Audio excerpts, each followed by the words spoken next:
Welcome to Trading for Life, your channel for timeless trading wisdom and market mastery.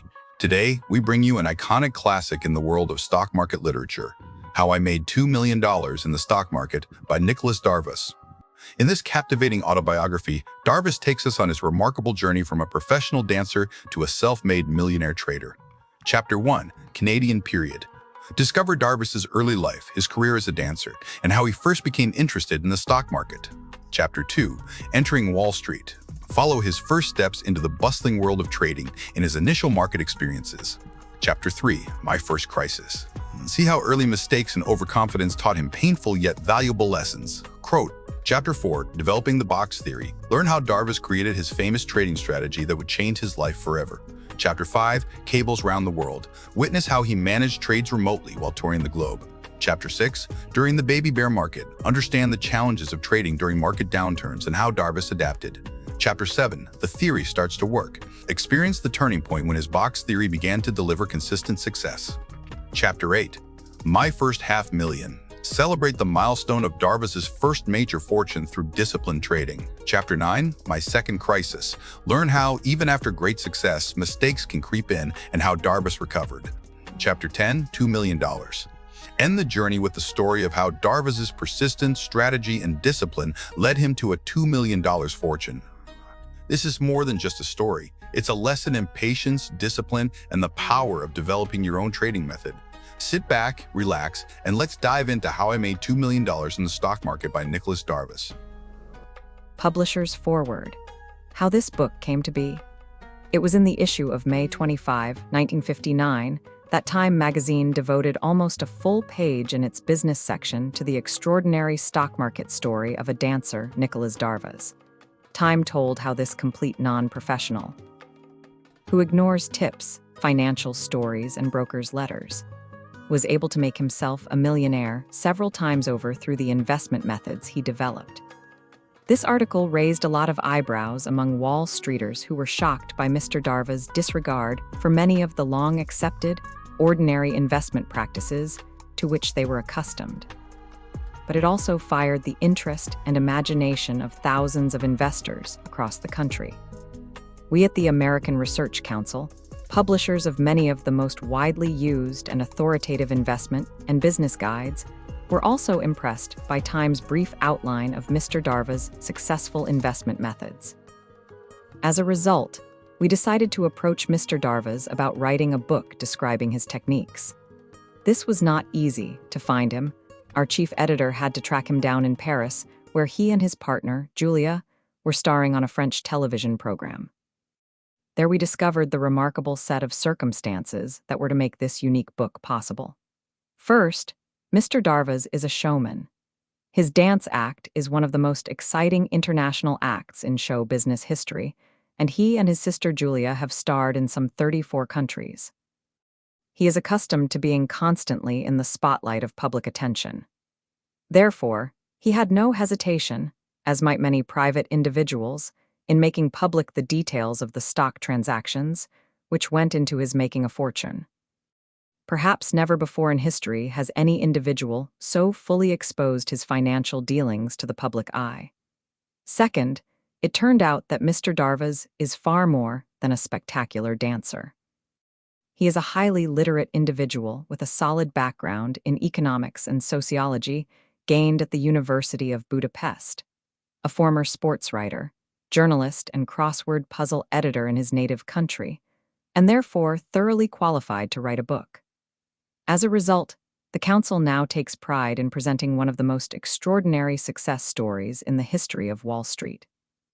It is especially significant not only because this investment record was made by a true non-professional and outsider who was investing for that legendary second income, but also because the profits he made were not the result of a lucky killing or chance tip.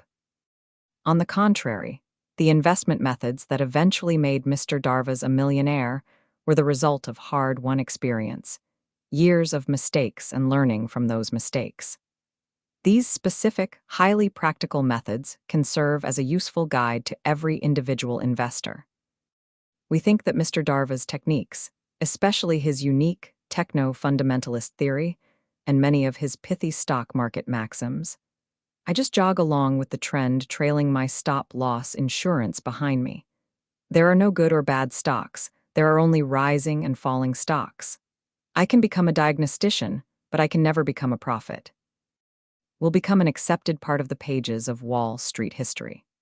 To further clarify Mr. Darvas' approach, the council has drawn up and added to his book a number of charts showing his operations in the major stocks that helped him make over $2 million in the stock market in a period of 18 months dating from when he first successfully applied his perfected theory.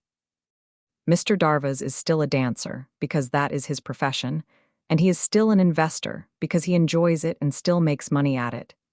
Everything about him is unorthodox. He has no office, not even a desk for his financial dealings. He works from his hotel room or the bar in the George's V in Paris, the Dorchester in London, or the Plaza Hotel in New York.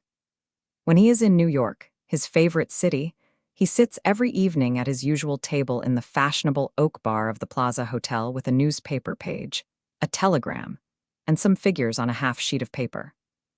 He appears to be relaxing like the others around him. But actually, he is studying stock prices and analyzing the market with the brilliant approach he has evolved over the past few years, and which has brought him millions. The story of Nicolas Darvas is one of the astonishing legends of today's America. We are proud to be able to publish it in a book, which we believe will be a stock market classic for many years to come. How I Made $2 Million in the Stock Market by Nicolas Darvas, The Gambler. Chapter 1, Canadian Period. It was November 1952. I was playing in Manhattan's Latin Quarter in New York when my agent telephoned. He had received an offer for me and my dancing partner, Julia, to appear in a Toronto nightclub. This was owned by twin brothers, Al and Harry Smith, who made me a very unusual proposition. They offered to pay me in stock instead of money. I have had some strange experiences in show business, but this was a new one. I made further inquiries and found they were prepared to give me 6,000 shares in a company called Brilland. This was a Canadian mining firm in which they were interested. The stock at that time was quoted at 50 cents a share. I knew stocks went up and down. That was about all I did know, so I asked the Smith brothers if they would give me the following guarantee: if the stock went below 50 cents, they would make up the difference. They agreed to do this for a period of 6 months. It so happened that I could not keep that Toronto date. I felt badly about letting the brothers down, so I offered to buy the stock as a gesture. I sent them a check for $3,000 and received 6,000 shares of Brilland stock. I thought no more about it until one day, 2 months later, I idly glanced at the stock's price in the paper. I shot upright in my chair. My 50-cent Brilland stock was quoted at $1.90. I sold it at once and made a profit of close to $8,000. At first I could not believe it. It was like magic to me. I felt like the man who went to the races for the first time and with beginner's luck backed every winner. Cashing his winnings, he simply inquired, "How long has this been going on?" I decided I had been missing a good thing all my life. I made up my mind to go into the stock market. I have never gone back on this decision, but little did I know what problems I would encounter in this unknown jungle. I knew absolutely nothing about the stock market. I was not even aware, for instance, that there was one in New York. All I had heard about were Canadian stocks, particularly mining shares. As they had been very good to me, obviously the smart thing to do was to stay with them. But how to start? How to find what stocks to buy? You could not pick them out with a pin. You must have information. That was my major problem, how to obtain it. I now realize that this is, in fact, impossible for the ordinary man, but then I thought I had only to ask enough people to learn the great secret. I thought if I asked often enough, I would get acquainted with people in the know. I asked everybody I met if they had any stock market information. Working in nightclubs, I meet rich people. Rich people must know, so I asked them. The question was always on my lips, "Do you know a good stock?" Oddly enough, everybody did seem to know one. It was surprising. Apparently, I was the only man in America who did not have his own first-hand stock market information. I listened eagerly to what they had to say and religiously followed their tips. Whatever I was told to buy, I bought. It took me a long time to discover that this is one method that never works. I was the perfect pattern of the optimistic, clueless small operator who plunges repeatedly in and out of the market. I bought stock in companies whose names I could not pronounce. What they did and where they came from, I had no idea. Someone told someone who told me. There could have been no more slap-happy, ignorant buyer than I was. All I knew was what the last head waiter in the last nightclub I had performed in had told me was good. Early in 1953, I was performing in Toronto. Because of my first extraordinary $8,000 break with Brilland, Canada was the land of financial milk and honey as far as I was concerned, so I decided this was a good place to go looking for a hot tip. I asked several people if they knew a good, reliable broker, and eventually I was recommended to one. I must admit I was startled and disappointed when I found his office. It was a tiny, dingy, prison-like room full of books, with strange scrawls on the walls. Later I found out that these are called charts. There did not seem much smell of success or efficiency. Sitting at a roll-top desk was a busy little man poring over statistics and books. When I asked him if he knew a good stock, he reacted at once. He smiled and pulled out of his pocket a dividend check bearing the name of a famous gold company, Care Addison. He stood up and said, "My friend, take a good look at that. That dividend check is worth 5 times what my father paid for the original stock. That is the sort of stock everyone looks for. A dividend 5 times the price of the original stock." This excited me as it would any man. The dividend was 80 cents, so his father must have paid only 16 cents for the stock. It looked beautiful to me. I did not realize he had probably been holding his father's stock for 35 years. The little man described to me how he had been looking for that kind of stock for years. In view of his father's success, he felt the answer must be in gold mines. He confided to me that he had at last found it. It was called Eastern Malartic. Working with his production figures, estimates, and financial information, he reckoned that these gold mines were capable of twice their present gold production. Therefore, $5 invested in their stock would soon be worth $10. On this piece of erudite information, I immediately bought 1,000 shares of Eastern Malartic at 290 cents. As I watched anxiously, it went to 270 cents, then to 260. Within weeks, it was down to 241 cents, and I hastily sold my stock. I decided this painstaking, statistically minded broker did not have the answer to making a fortune. Yet the whole thing continued to fascinate me. I went on following any tip, but I seldom made money. If I did, it was immediately offset by my losses. I was such a novice that I did not even understand about brokers' commission and transfer taxes. For instance, I bought Carand Mines in January 1953. It was a 10-cent stock, and I bought 10,000 shares. I watched the market like a cat, and when next day Carand went to 11 cents per share, I called my broker and told him to sell. By my reckoning, I had made $100 in 24 hours, and I thought I was being smart by taking a quick small profit. When I talked to my broker again, he said, "Why did you decide to take a loss?" "A loss." I had made $100. He gently explained to me that the broker's commission for buying 10,000 shares was $50, and for reselling the shares next day, it was another $50. In addition, there were transfer taxes on the sale.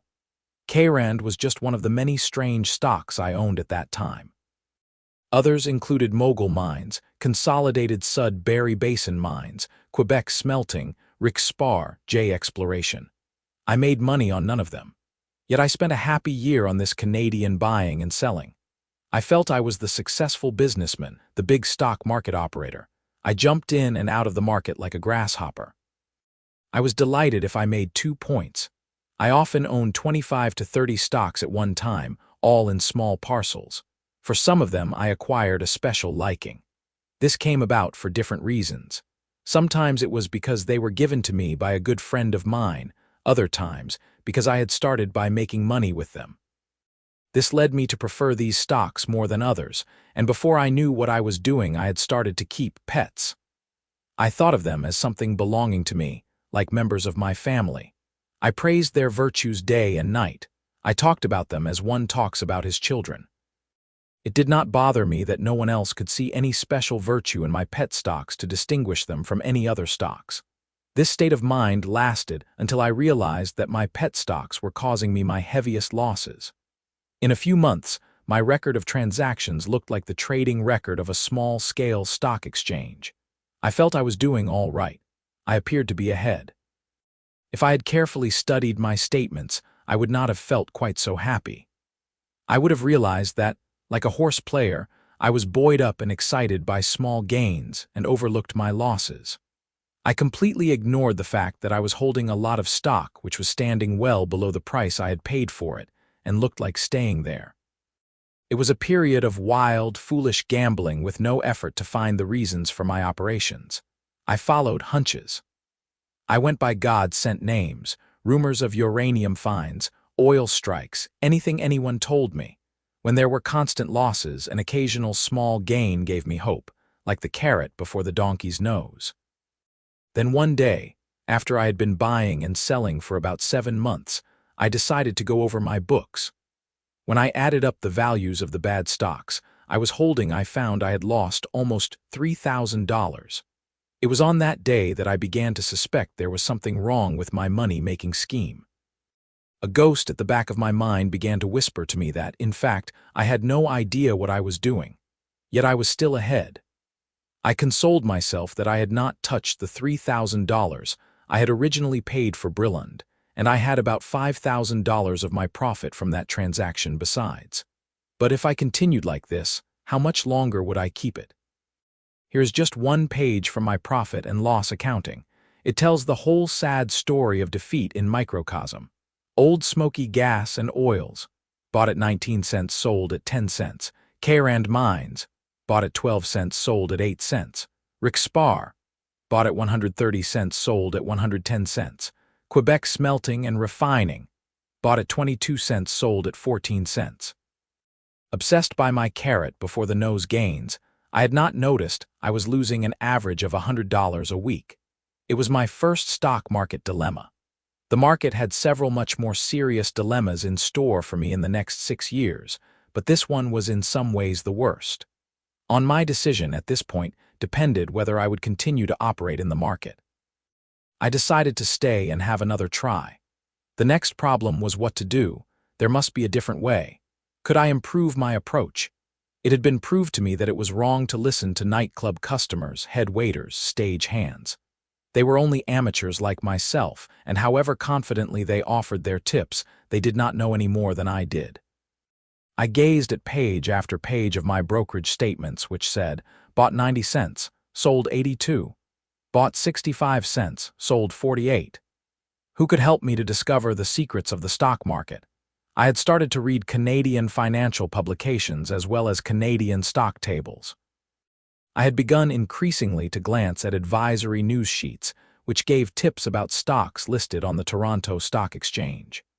I had already decided that if I were to go on, I would need professional help, so I subscribed to some advisory services which gave financial information.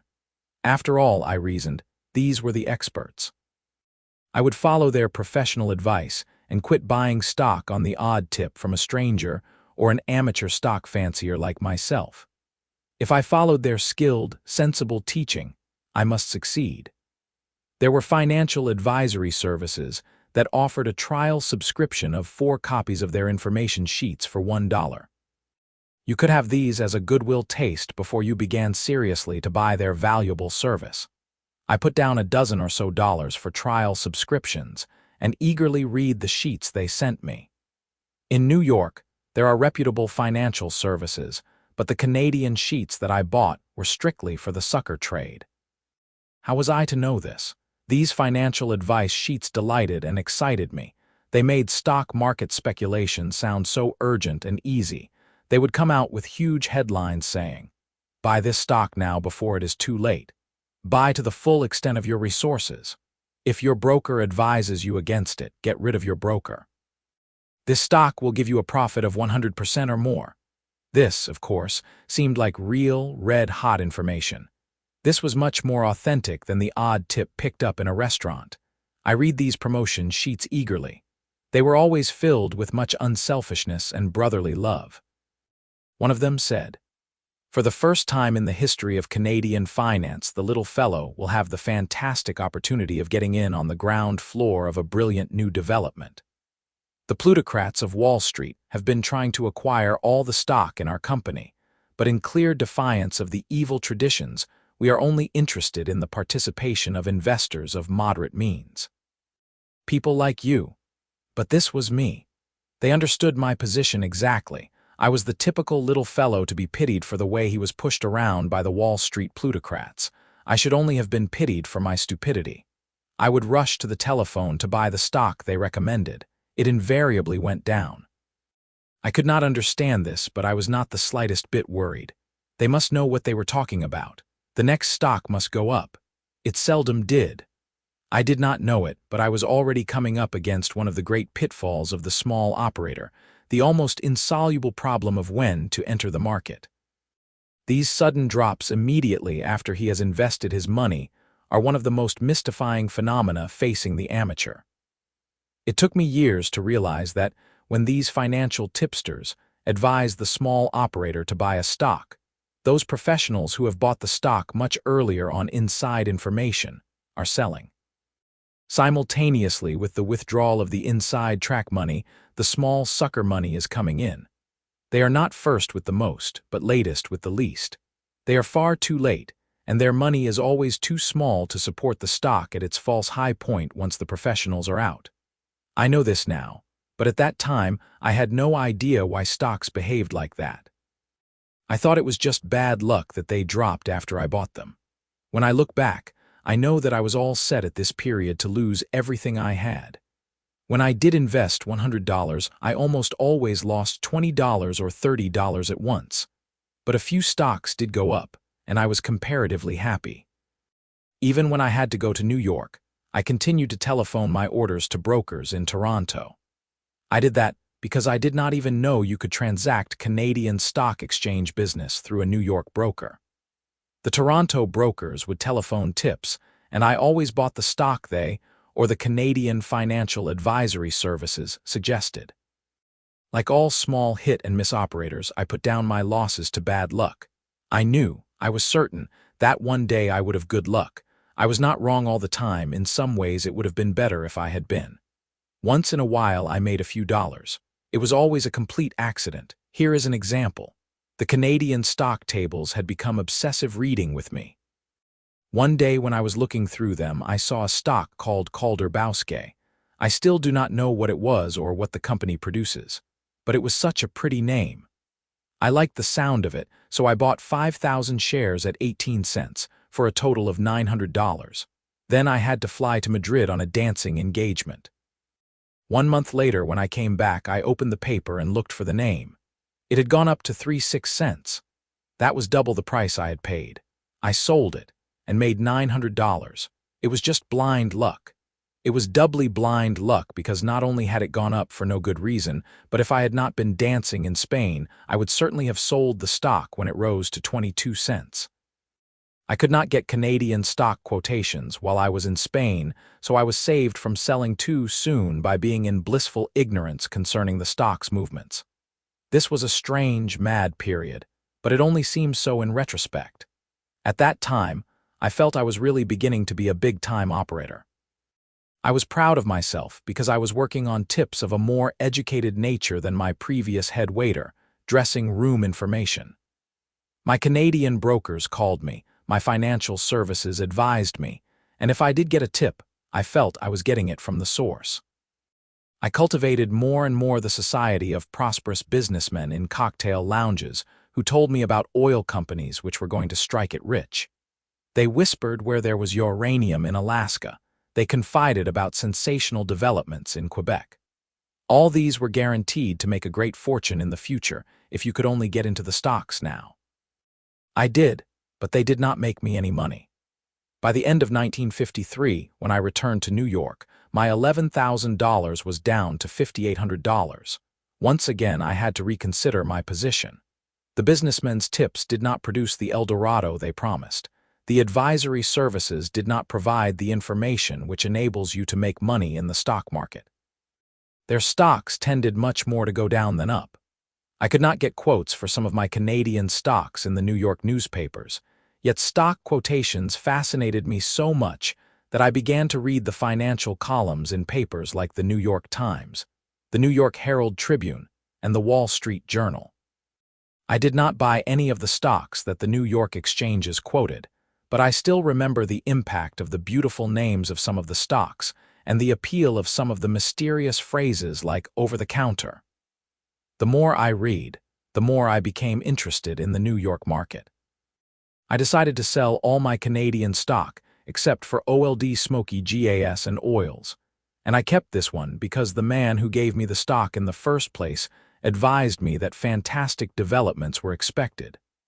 As usual, no fantastic developments took place, and after 5 months in New York, I gave up the unequal struggle. I sold my last Canadian stock, which I had bought for 19 cents, for 10 cents. In the meantime, I had begun to wonder if the bigger jungle nearer home, the New York Stock Exchange, would not be easier to assail.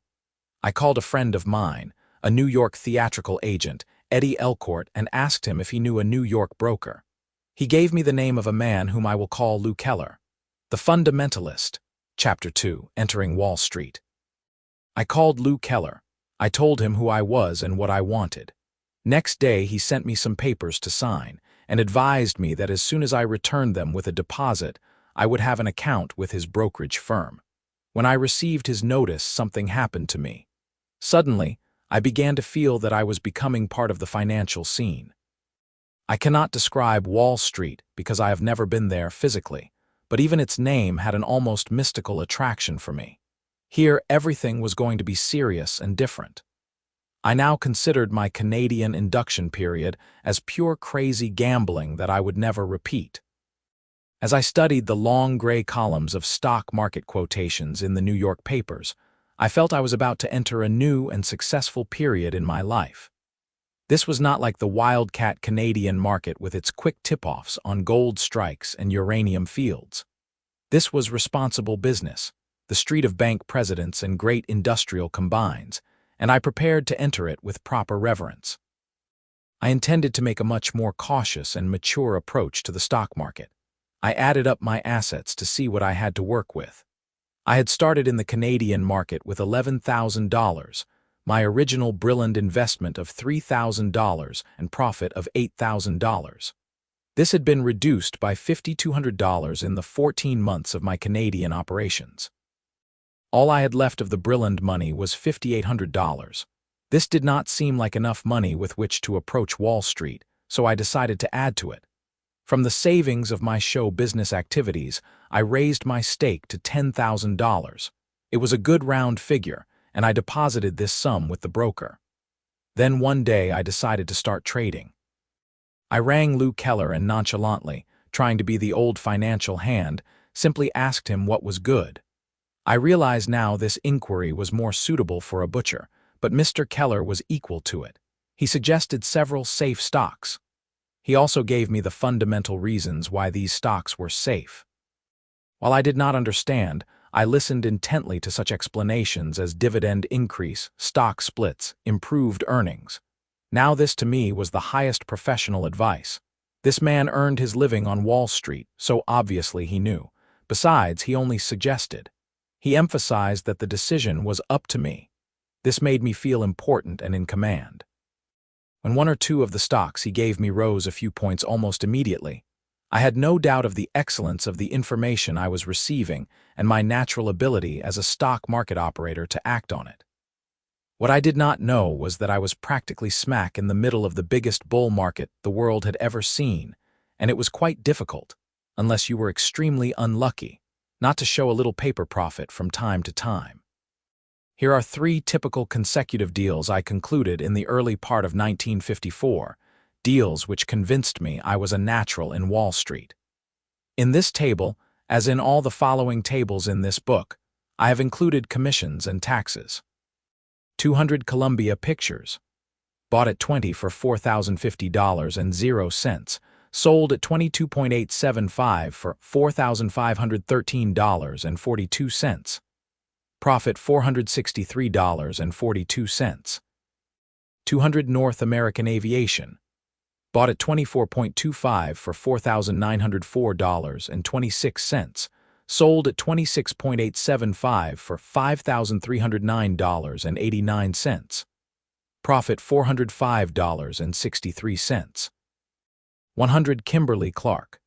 Bought at 53.50 for $53.90.35. Sold at 59 for $58.54.68. Profit $464.33. Total profit $1333.38.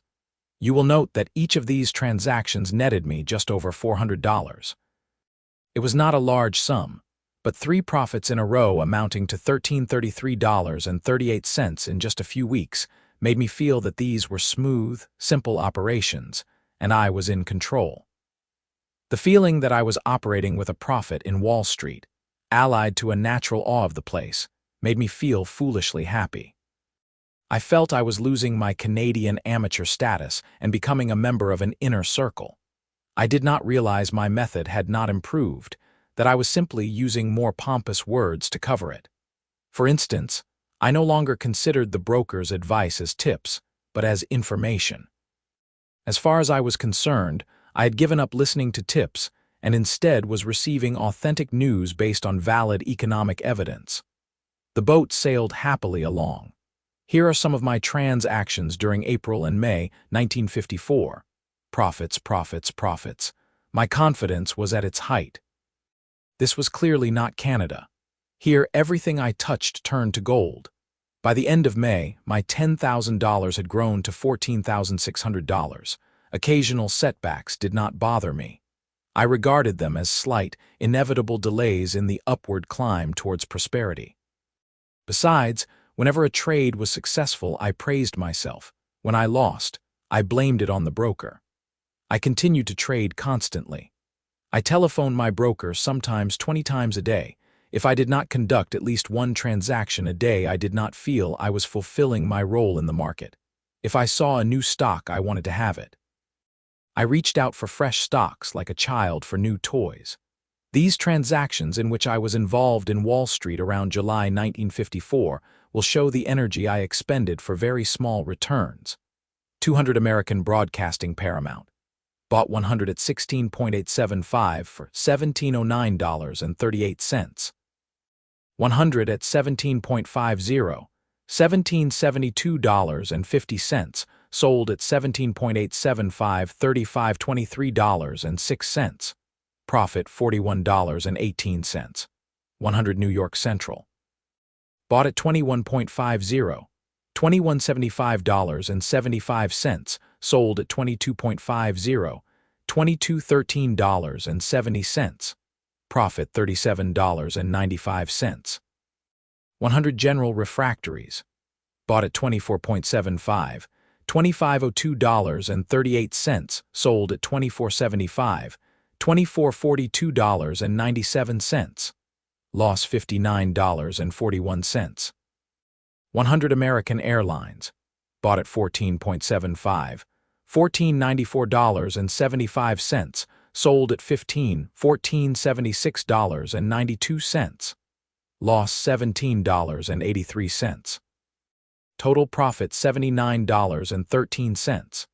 Total loss $77.24. My net profit on these transactions was $1.89. The only person who was happy was my broker. According to the New York Stock Exchange rules, his commission on these 10 transactions amounted to $236.65. Incidentally, my $1.89 profit did not include the price of my telephone calls. In spite of this, only one thing really bothered me. Half the words my broker used concerning the stock market I did not understand. I did not like to show my ignorance, so I decided to read up on the subject. In addition to the financial columns in the New York daily papers, I began to read books about the stock market so I could talk on his level. Slowly, I became acquainted with a series of new words and was always trying to use them. I was fascinated by words like earnings, dividends, capitalization.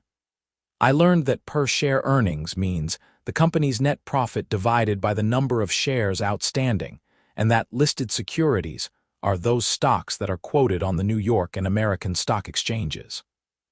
I labored over definitions of stocks, bonds, assets, profits, yields. There was plenty to read, because there are hundreds of books published about the stock market. More has been written about the stock market, for instance, than about many cultural subjects. At this time, I studied books like R.C. Effinger, ABC of Investing, Dice and Eidemann, The Stock Market, B.E. Schultz, The Securities Market and How It Works, Leo Barnes, Your Investments, H.M. Gartley, Profit in the Stock Market, Curtis Dahl, Consistent Profits in the Stock Market, E.J. Mann, You Can Make Money in the Stock Market. Armed with my new vocabulary and what seemed to me my growing knowledge, I became more ambitious. I felt the time had come to find another Brilland. After all, somewhere there must be a big, sound Wall Street stock that could do as well for me as what I now considered a little penny stock. I started to subscribe to stock market services such as Moody's, Fitch, and Standard & Poor's. They gave me what seemed to me magnificent information, except that I did not understand any of it. Some of the passages read like this: promised expansion in consumer expenditures for durable goods, non-durables and services, plus a fairly pronounced improvement in productive efficiency. Provide the base for rather good earnings and dividend improvement for companies whose earnings will reflect the favorable nature of these conditions. We expect continued irregularity to continue temporarily under the guise of which this new status of the market's preference will be implemented.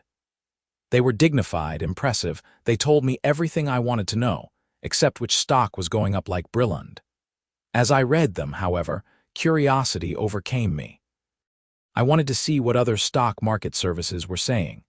I saw in the papers that, as in Canada, for $1 I could have a 4-week trial subscription to certain services.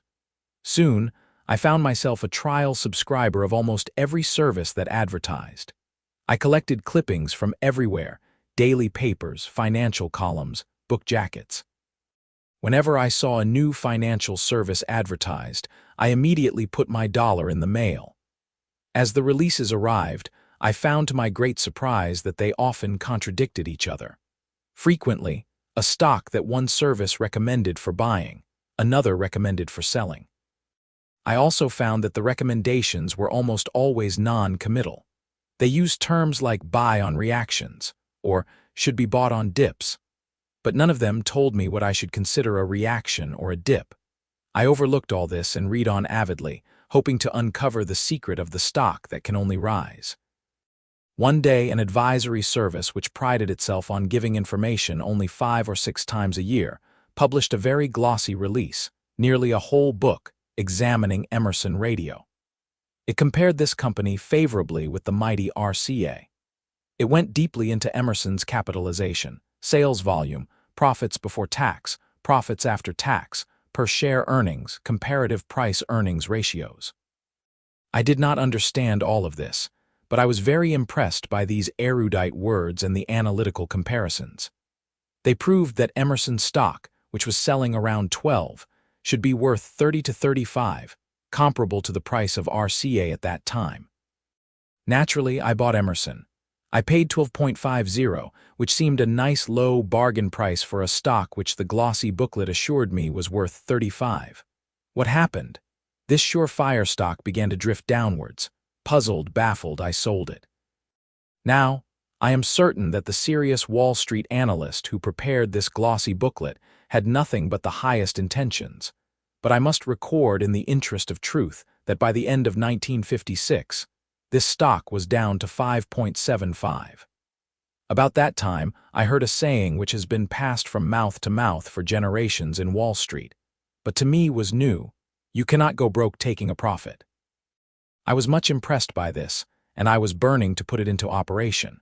This is how I did it. One of the market leaders early in February 1955 was Kaiser Aluminum. On my broker's recommendation, I bought 100 shares at $63.375, paying $63.78.84 for the stock. It went up steadily, and at 75 I sold it.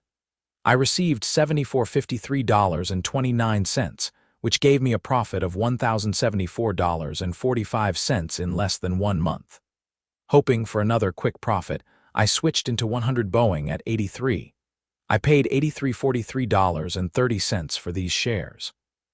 The stock almost immediately began to drop. 4 days later, I sold at 79.875 for $79.40.05. My loss on the Boeing transaction was $403.25. Trying to make up for the loss, I then bought Magma Copper in the first week of April. It was selling at 89.75. I paid $98.98 for 100 shares. No sooner did I buy than it started to drop. 2 weeks later, I sold it at 80.4 for $8,002.18. This gave me a loss of $1,016.80. By this time, Kaiser Aluminum, which I had jumped out of in the first week of March, had moved up to 82. An advisory service was recommending it, so I switched back to it, buying 100 shares at that price. I paid $82.43.20. 5 minutes later, it started to slide. Not wanting to risk a further loss, I sold at 81.75 and received $81.27.59. This meant that for 5 minutes of trading, I lost $115.61, including commissions. On the first Kaiser deal, I had made a profit of $1,074.45. The losses sustained by jumping in and out of the other stocks were $1.53, 5.66. So the whole circular transaction, which began with Kaiser and ended with Kaiser, gave me a net loss of $461.21. If I had stuck with Kaiser from my original purchase at 63.375 until my ultimate sale at 81.75, I would have had a profit of $1748.75 instead of the loss of $461.21. Here is another case. From November 1954 to March 1955, I was constantly jumping in and out of a stock called Rayonier, which in an 8-month period went from approximately 50 to 100. These were my transactions in Rayonier, 100 shares at a time, November-December 1954.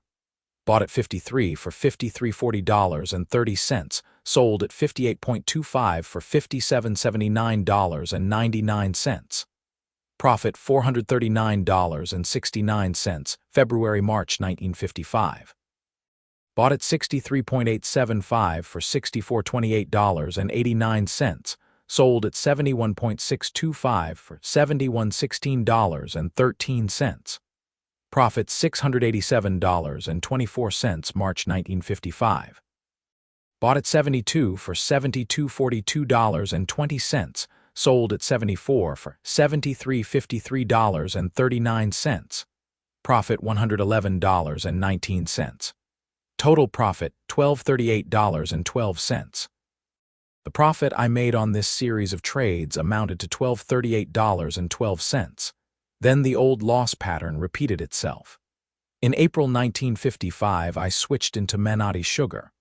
I bought 1,000 shares at 8%, paying $85.08.80. Immediately afterwards, it started a downward slide, and I sold out at the varying prices of 7.75, 7.625, and 7.50. I received a total of $74.65.70, giving me a loss of $1,043.10. This left me with a net profit of $195.02 on the combined Rayonier-Menotti operation. However, if I had held my original November purchase of Rayonier without constantly trying to take a profit, and sold it in April at 80, I would have had a profit of $2612.48 instead of $195.02. What did all this mean? I did not appreciate it at the time, but it was a classic refutation of, you cannot go broke taking a profit. Of course you can. Another stock market saying that began to fascinate me was buy cheap, sell dear. This sounded even better, but where could I buy something cheap? As I searched for a bargain, I discovered the over-the-counter market, the market of unlisted securities. I knew from my books that in order to get its stock listed and traded on the stock exchanges, a company has to observe very stringent financial regulations.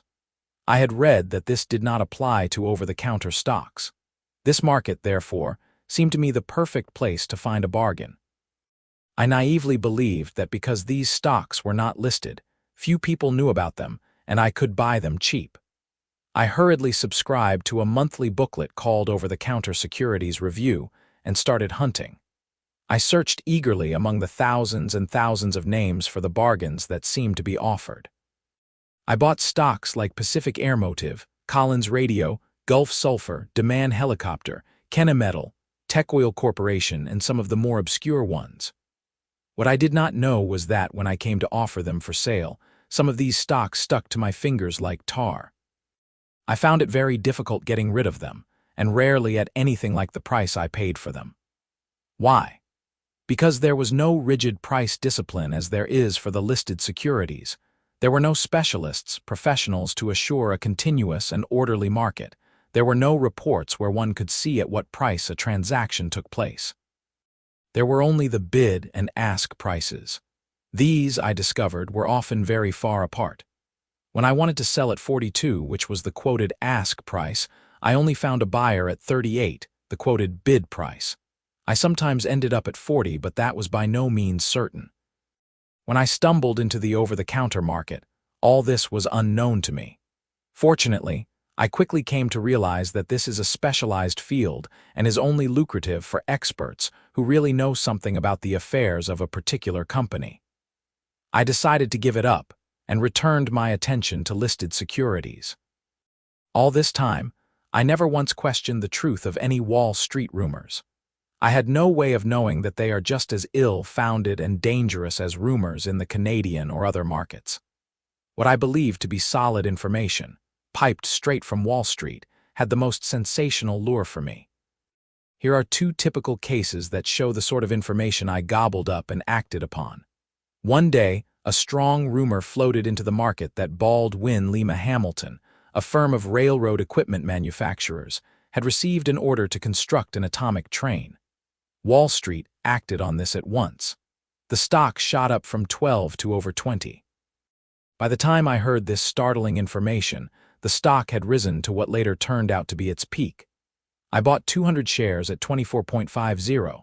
The purchase price was $49.54.50. I held the stock for 2 weeks and watched with utter unbelief as it slipped slowly back to 19.25.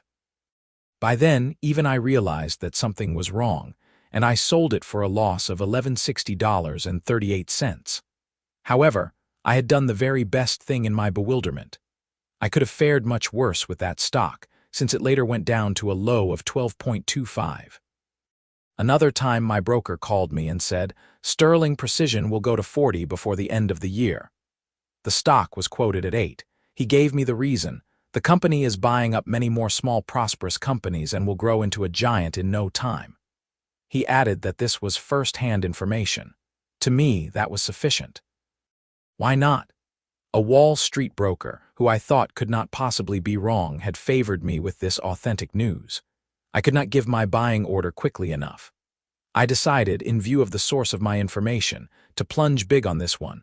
I bought 1,000 sterling Precision at 7.875, paying $80.23.10. I sat back happily to watch it rocket toward 40. Far from rocketing to 40, it began to waver. Slowly, it slid downwards. When it looked as though it would fall below 7, something had obviously gone wrong, so I sold the stock at 7.125 for $69.67.45. This piece of news showed me a loss of $1,055.65 in a few days. The stock subsequently touched a low of 4.125. But these losses were more than offset by the great pride I felt in being part of Wall Street, and I constantly searched for new approaches. One day, reading the Wall Street Journal, I saw a column reporting stock transactions by officers and directors of listed companies. When I looked into this further, I found out that, to prevent manipulations, the Securities and Exchange Commission required that officers and directors report whenever they bought or sold stocks of their own company. Now that was something. Here was a way for me to know what the real insiders were doing. All I had to do was to follow them. If they were buying, I would buy. If they were selling, I would sell. I tried this approach, but it did not work. By the time I found out about the insiders' transactions, it was always too late. Besides, I often found that insiders were human too. Like other investors, they often bought too late or sold too soon. I made another discovery. They might know all about their company, but they did not know about the attitude of the market in which their stock was sold. Through these and other experiences, however, certain conclusions began to emerge. As a baby repeatedly hearing the same words starts to learn them, so did I slowly start, through my trading experiences, to discern the outlines of some rules that I could apply. They were: 1. I should not follow advisory services. They are not infallible either in Canada or on Wall Street. 2. I should be cautious with brokers' advice, they can be wrong. 3. I should ignore Wall Street sayings, no matter how ancient and revered. 4. I should not trade over the counter, only in listed stocks where there is always a buyer when I want to sell. 5. I should not listen to rumors, no matter how well-founded they may appear. 6. The fundamental approach worked better for me than gambling. I should study it. I wrote out these rules for myself and decided to act accordingly. I went over my brokerage statements, and it was then that I discovered a transaction that gave me a seventh rule and led to the events that immediately followed. I discovered that I owned a stock and did not know it.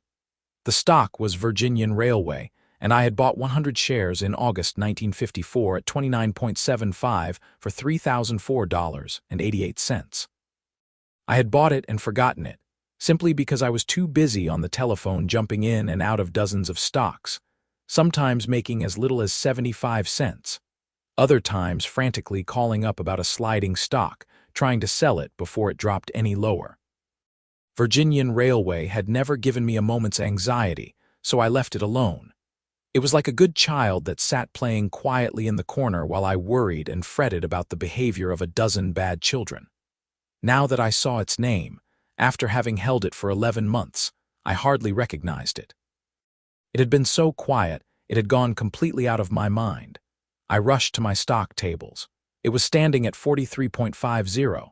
This forgotten, calm, dividend-paying stock had been slowly rising. I sold it and received $43.08.56. Without any effort on my part, or even any anxiety, it had made me $1303.68. It also made me dimly aware of what was to become my rule number 7. I should rather hold on to one rising stock for a longer period than juggle with a dozen stocks for a short period at a time. But which stock will rise? How to find it by myself? I decided to have a look at Virginian Railway. What had caused its steady rise while other stocks were jumping about? I asked my broker for information. He told me that the company paid a good dividend and had a fine earnings record. Its financial position was excellent. Now I knew the reason for the steady rise. It was a fundamental reason.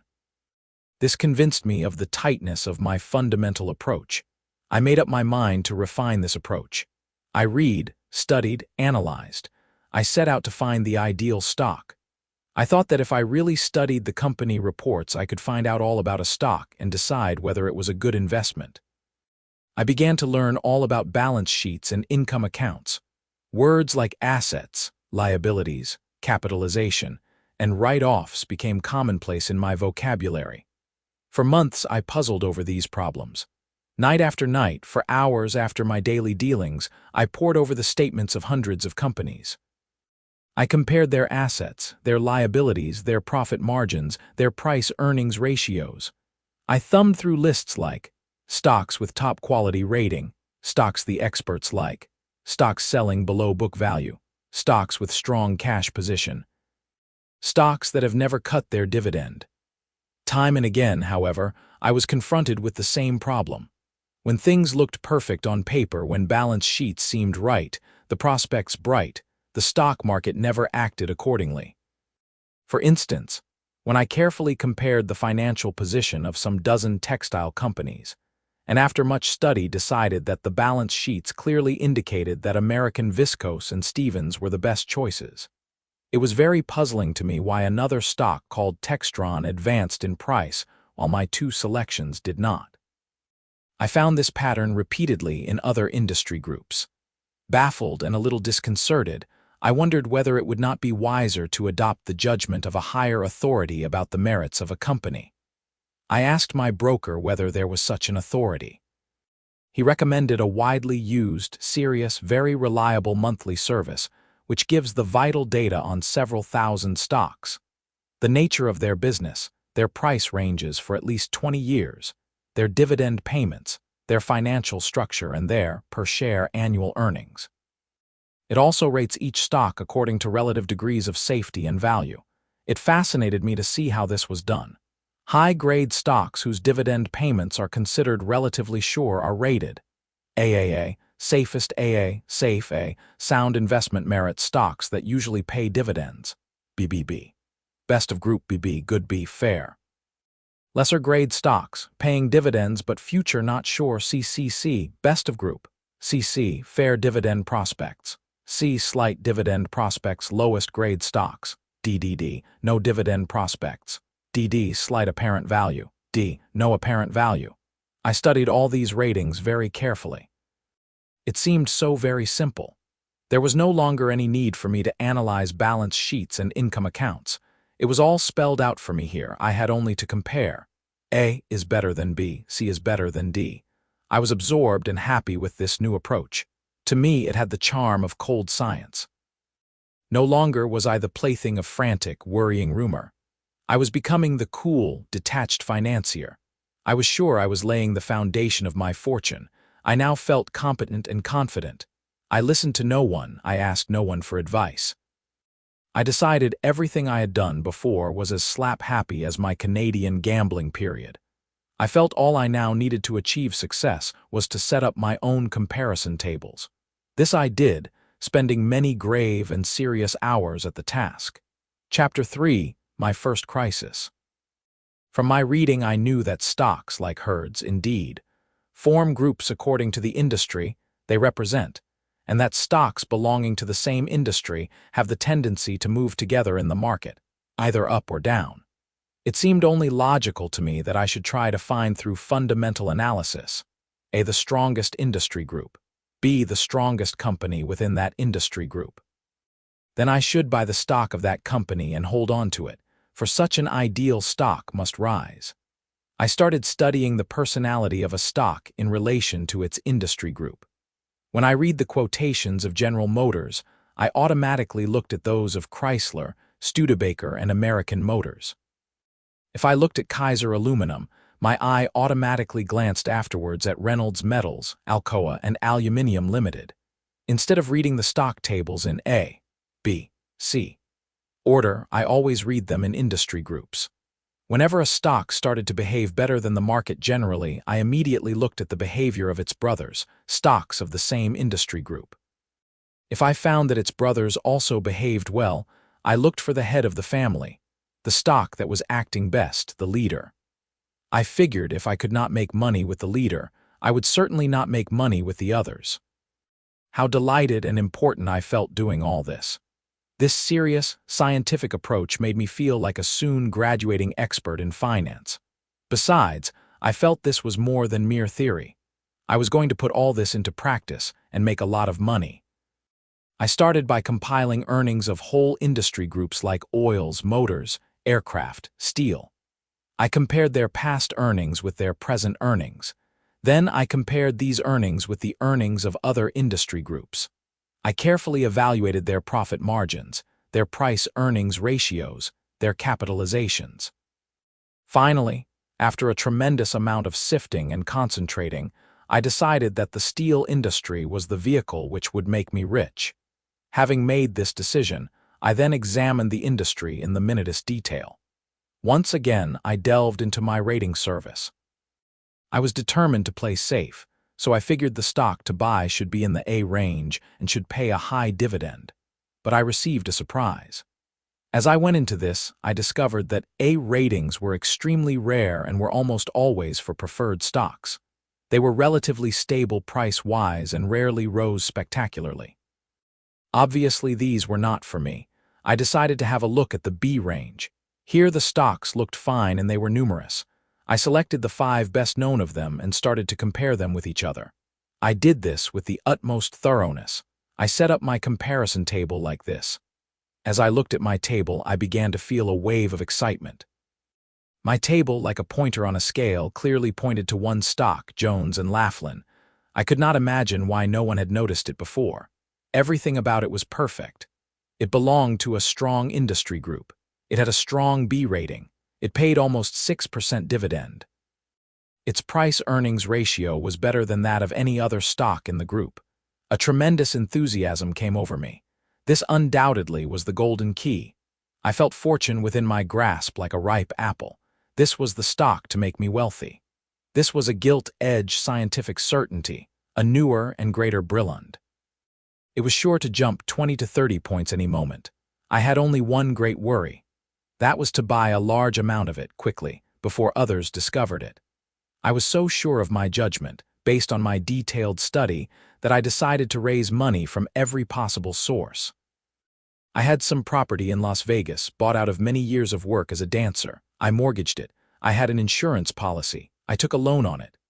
I had a long-term contract with the Latin Quarter in New York. I asked for an advance. I did not hesitate for a moment. I had no doubts. According to my most scientific and careful researches, nothing could go wrong. The 23rd of September, 19551, bought 1,000 shares of Jones and Laughlin at 52.25. On margin, which at that time was 70%. The cost was $52,652.30, and I had to deposit $36,856.61 in cash. To raise this amount, I had put up all my possessions as a guarantee. All this I had done with the greatest confidence. Now there was nothing to do but sit back and wait until I would begin to reap the harvest of my fool-proof theory. On September 26th, the lightning struck. Jones and Laughlin began to drop.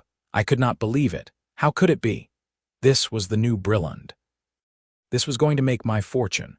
It was no gamble, it was a completely detached operation based on infallible statistics. Still, the stock continued to drop. I saw it fall, and yet I refused to face reality. I was paralyzed. I simply did not know what to do. Should I sell? How could I? In my projection, based on my exhaustive studies, Jones and Laughlin was worth at least $75 per share. It was just a temporary setback, I said to myself. There is no reason for the drop. It is a good sound stock. It will come back. I must hold on. And I held on and I held on. As the days went by, I became afraid to look at the quotations. I trembled when I telephoned my broker. I was scared when I opened my newspaper. When after a 3-point drop the stock rose a half point, my hopes started to rise with it. This is the start of recovery, I said. My fears temporarily calmed. But the following day the stock resumed its downward slide. On October 10th, when it hit 44, blind panic set in. How much further would it drop? What should I do?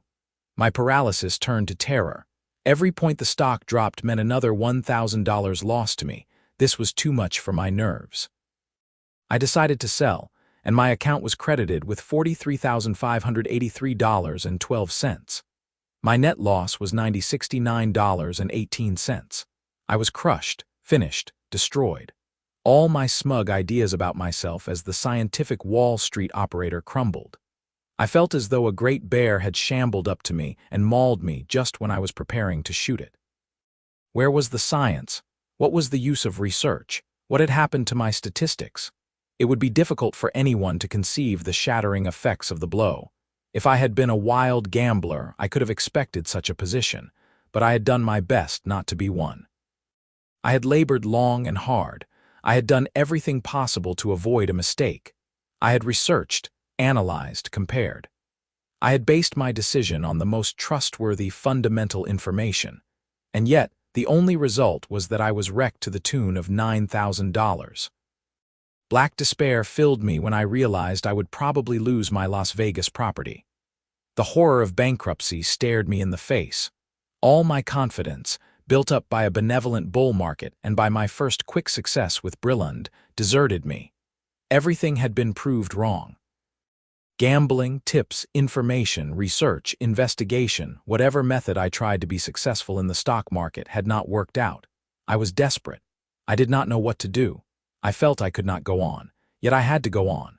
I must save my property. I must find a way to recoup my losses. For hours every day I studied the stock tables, feverishly searching for some solution. Like a condemned man in a cell, I watched all the active stocks to see if they offered any escape. Finally, my eye noticed something. It was a stock I had never heard of called Texas Gulf Producing. It appeared to be rising. I knew nothing about its fundamentals and had heard no rumors about it. All I knew was that it was rising steadily, day after day. Would it be my salvation? I did not know, but I had to try. Much more in despair than in hope, as a last wild attempt to recoup my losses, I gave an order to buy 1,000 shares at prices ranging between 57.125 and 37.50. The total cost was $37,586.26. I held my breath as I anxiously watched its continued rise. When it hit 40, I had a compelling temptation to sell, but I hung on. For the first time in my stock market career, I refused to take a quick profit. I dared not. I had that $9,000 loss to make up. I telephoned my broker every hour, sometimes every 15 minutes. I literally lived with my stock. I followed its every movement, every fluctuation. I was watching it the way an anxious parent watches over his newborn child. For 5 weeks I held it, tensely watching it all the time. Then one day, when it was standing at 43.25, I decided not to stretch my luck any further. I sold it and received $42,840.43. I had not got my $9,000 back, but I had recovered more than half of it. When I sold Texas Gulf Producing, I felt as if I had just passed the crisis in a long, critical illness. I was exhausted, empty, spent. And yet something began to shine through. It came in the form of a question. What I asked myself was the value of examining company reports, studying the industry outlook, the ratings, the price-earnings ratios. The stock that saved me from disaster was one about which I knew nothing. I picked it for one reason only: it seemed to be rising. Was this the answer? It could be. So the unfortunate experience with Jones and Laughlin had its significance. It was not wasted. It led me toward the glimmering of my theory. The Technician, Chapter 4, Developing the Box Theory. After my frightening experience with Jones and Laughlin and my more fortunate experience with Texas Gulf Producing, I sat down to assess my position. By now, I had been scared and beaten by the market enough to appreciate that I should not regard the stock market as a mysterious machine from which, if I were lucky, fortunes could be extracted like the jackpot in a slot machine. I realized that although there is an element of chance in every field in life, I could not base my operations on luck. I could be lucky once, maybe twice, but not constantly. No, this was not for me. I must rely on knowledge. I must learn how to operate in the market. Could I win at bridge without knowing the rules? Or in a chess game without knowing how to answer my opponent's moves? In the same way, how could I expect to succeed in the market without learning how to trade? I was playing for money, and the game in the market was against the keenest experts. I could not play against them and expect to win without learning the fundamentals of the game, and so I started. First, I examined my past experiences. On one hand, using the fundamental approach, I was wrong. On the other hand, using the technical approach, I was right. Obviously, the best method was to try to repeat the successful approach I had used with Texas Gulf Producing. It was not easy. I sat with my stock tables for hours each evening, trying to find another stock like it. Then one day I noticed a stock called M&M Woodworking. None of the financial information services could tell me anything much about it. My broker had never heard of it.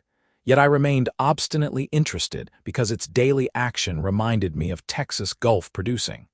I started to watch it carefully. In December 1955, the stock rose from about 15 to 23.625 at the year end.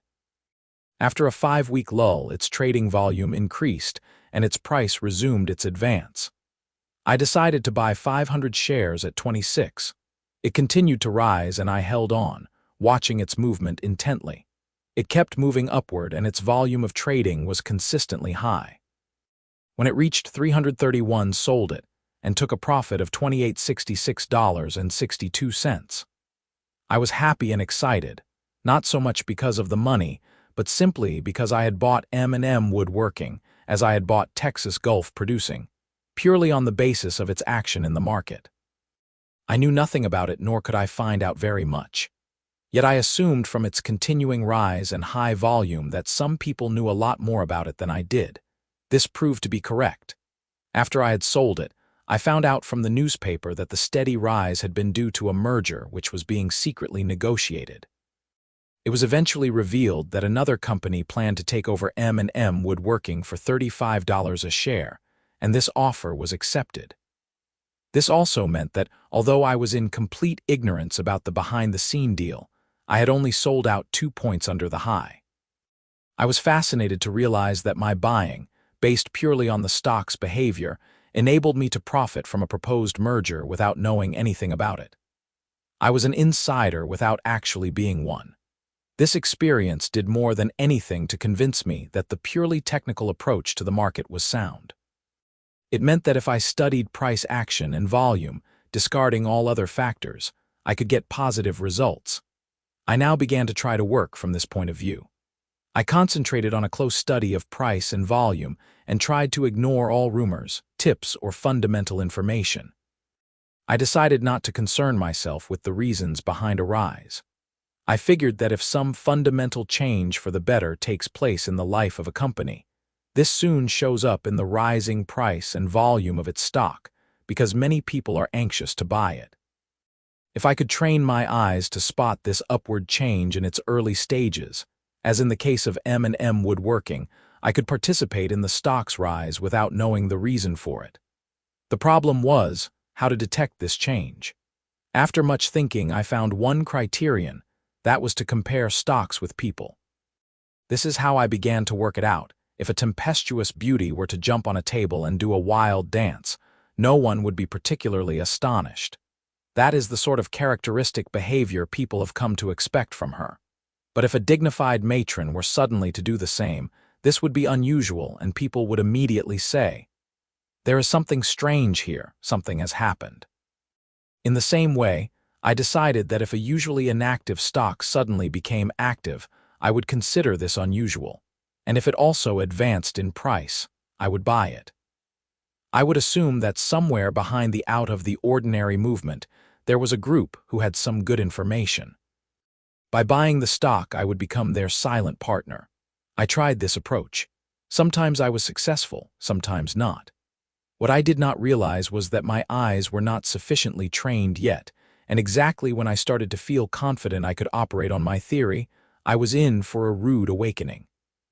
In May 19,561, noticed a stock called Pittsburgh Metallurgical, which at that time was quoted at 67. It was a fast-moving, dynamic stock, and I thought it would continue to move up rapidly. When I saw its increased activity, I bought 200 shares for a total cost of $13,483.40. I was so sure of my judgment that I threw all caution overboard, and when the stock, contrary to my expectation, began to weaken, I thought this was just a small reaction. I was sure that after the slight drop, it was set for another big upward move. The move was there all right, but it was in the wrong direction. 10 days later, Pittsburgh Metallurgical stood at 57.75. I sold it. My loss was $23.32. Something was obviously wrong. Everything clearly pointed to the stock as the best in the market at that time, and still, no sooner had I bought it than it dropped. And what was more disillusioning, no sooner did I sell it than it started to move up. Trying to find an explanation, I examined the stock's previous movements and discovered that I had bought it at the top of an 18-point rise. This was as much as the stock could contain for the time being. Almost at the very point that I put money in it, it started to drift downward. It was evident that I had bought the right stock at the wrong time. Looking back, I could see this very clearly.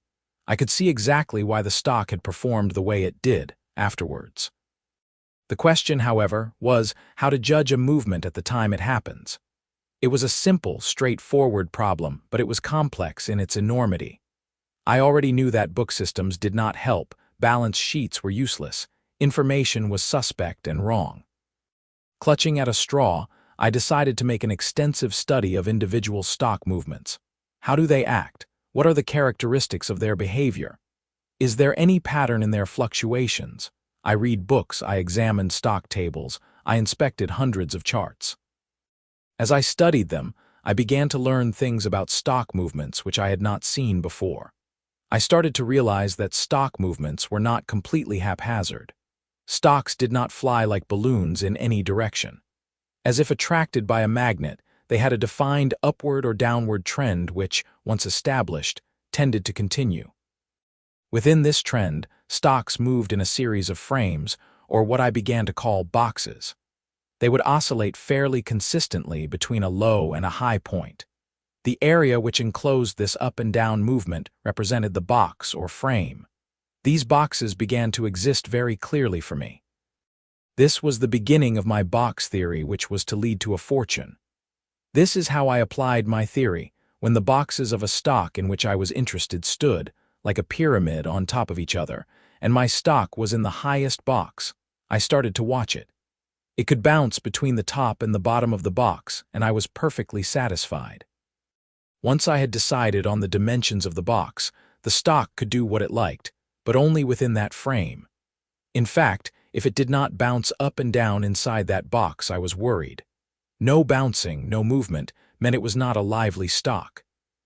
And if it were not a lively stock, I was not interested in it, because that meant it would probably not rise dynamically. Take a stock which was within the 45-50 box. It could bounce between those figures as often as it liked, and I would still consider buying it. If, however, it fell to 44.50, I eliminated it as a possibility. Why? Because anything below 45 meant it was falling back into a lower box, and this was all wrong.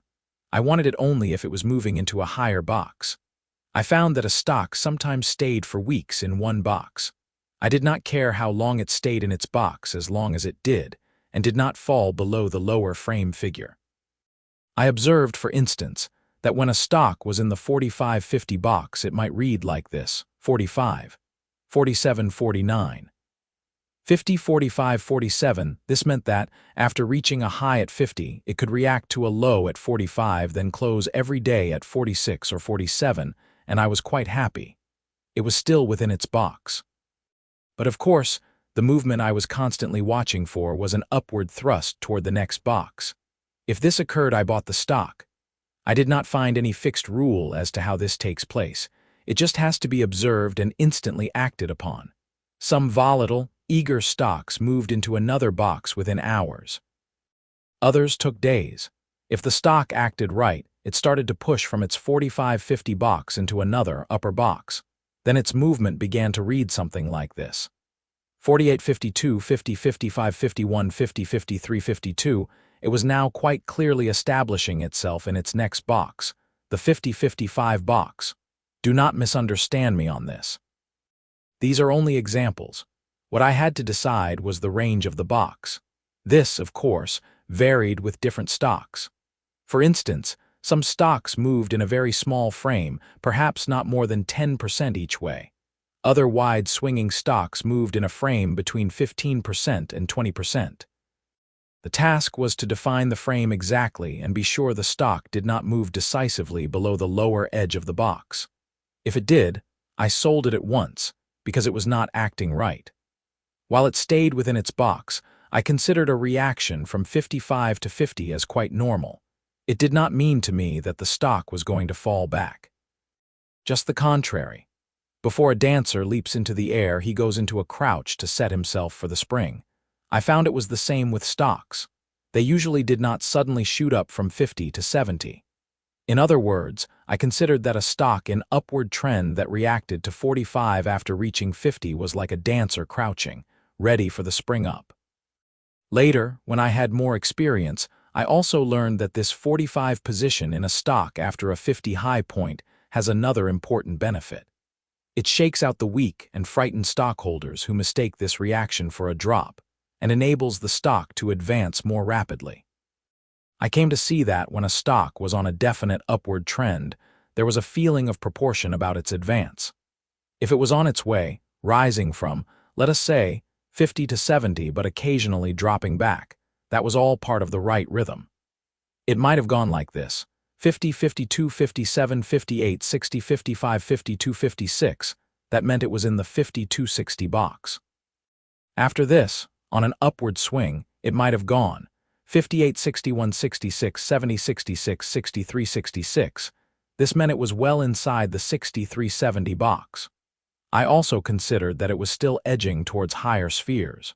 The major problem still remained: what was the right time to buy into it?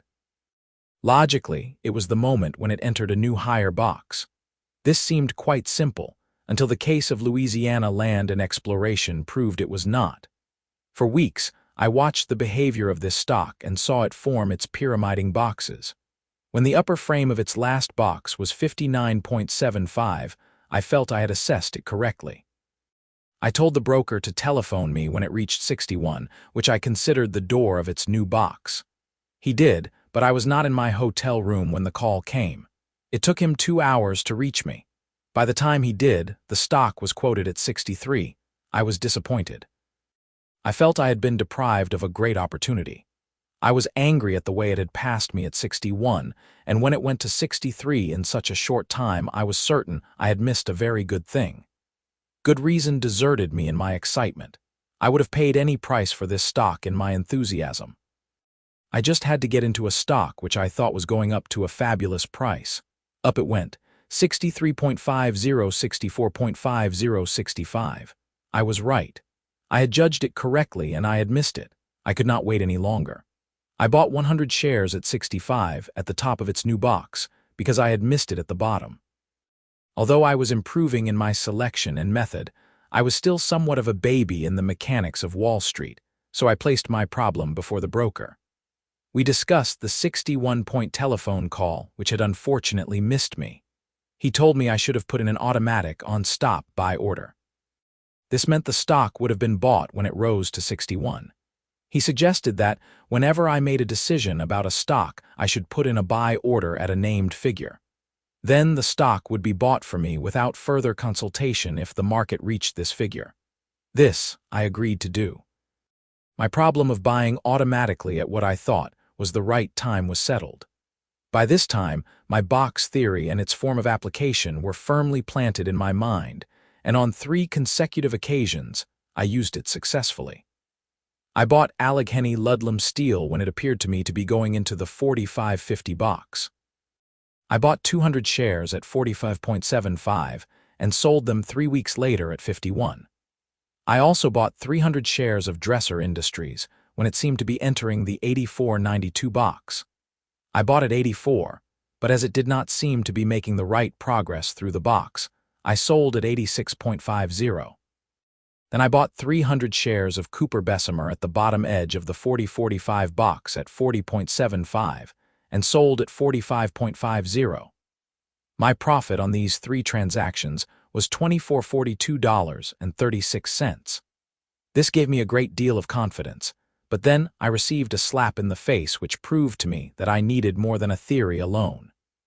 In August, I bought 500 shares of North American Aviation at 94.375 because I was sure it was about to establish itself in a new box over 100. It did not. Almost immediately it turned around and started to fall back. I could have sold it when it gave up a point. I could have done the same when it lost another point, but I decided against it and stubbornly held on. My pride did not let me act. The prestige of my theory was at stake. I just kept saying this stock cannot go down any further. I did not know what I learned later, that there is no such thing as cannot in the market. Any stock can do anything. By the end of the next week, the profit from my 3 previous operations was gone. I was back where I had started. This experience, as I see it, was an important turning point of my stock market career. It was at this point that I finally realized that 1. There is no sure thing in the market. I was bound to be wrong half of the time. 2. I must accept this fact and readjust myself accordingly. My pride and ego would have to be subdued. 3. I must become an impartial diagnostician who does not identify himself with any theory or stock. 4. I cannot merely take chances. First, I have to reduce my risks as far as humanly possible. The first step I took in that direction was to adopt what I called my quick loss weapon. I already knew that I would be wrong half of the time.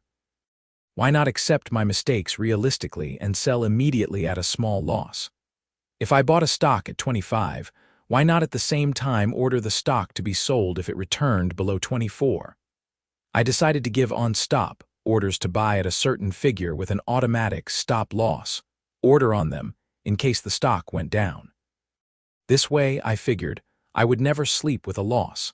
If any of my stocks went below the price I thought they should, I would not own them when I went to bed that night. I knew that many times I would be stopped out, for the sake of a point just to see my stock climb up immediately after. But I realized that this was not so important as stopping the big losses. Besides, I could always buy back the stock by paying a higher price. Then I took the second equally important step. I knew that being right half of the time was not the answer to success. I began to understand how I could break even and still go broke. If I invested about $10,000 and I operated in a medium-priced stock, each operation would cost me approximately $125 in commission every time I bought a stock, and another $125 every time I sold it. Let us suppose I was right half of the time. At $250 a deal, I had only to trade 40 times without taking a real loss, and I had lost my capital. It would be completely eroded by commissions. This is how the commission mice would nibble away at each operation and would finally eat up my money. Bought 500 shares at $20.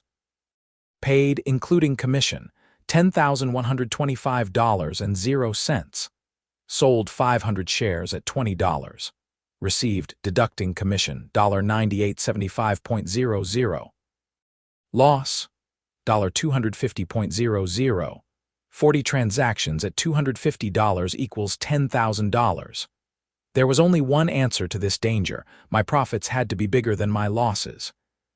I had learned from experience that my most difficult problem was to discipline myself not to sell a rising stock too quickly.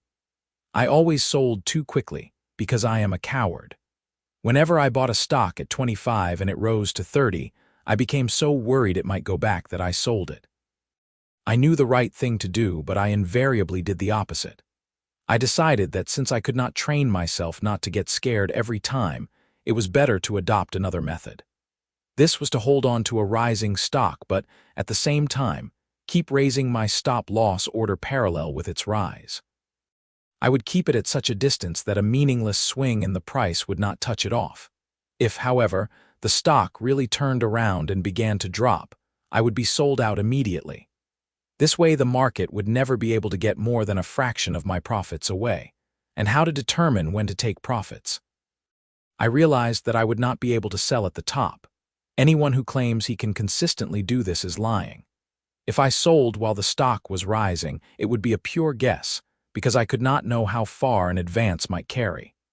This would be no cleverer a guess than anticipating that my fair lady would end its run after 200 performances. You could also guess it would go off after 300 or 400 performances. Why did it not go off at any of these figures? Because the producer would be a fool to close the show when he sees the theater full every night. It is only when he starts to notice empty seats that he considers closing the show. I carried the Broadway comparison through to the problem of selling. I would be a fool to sell a stock as long as it keeps advancing. When to sell then? Why, when the boxes started to go into reverse, when the pyramid started to tumble downwards, that was the time to close the show and sell out. My trailing stop loss, which I moved up behind the rising price of the stock, should take care of this automatically. Having made these decisions, I then sat back and redefined my objectives in the stock market. 1. Right stocks. 2. Right timing. 3. Small losses. 4. Big profits. I examined my weapons. 1. Price and volume. 2. Box theory. 3. Automatic buy order. 4. Stop-loss sell order. As to my basic strategy, I decided I would always do this. I would just jog along with an upward trend, trailing my stop-loss insurance behind me. As the trend continued, I would buy more. When the trend reversed, I would run like a thief. I realized that there were a great many snags. There was bound to be a lot of guesswork in the operation. My estimate that I would be right half of the time could be optimistic. But at last, I saw my problem more clearly than ever. I knew that I had to adopt a cold, unemotional attitude toward stocks, that I must not fall in love with them when they rose, and I must not get angry when they fell, that there are no such animals as good or bad stocks. There are only rising and falling stocks, and I should hold the rising ones and sell those that fall. I knew that to do this, I had to achieve something much more difficult than anything before.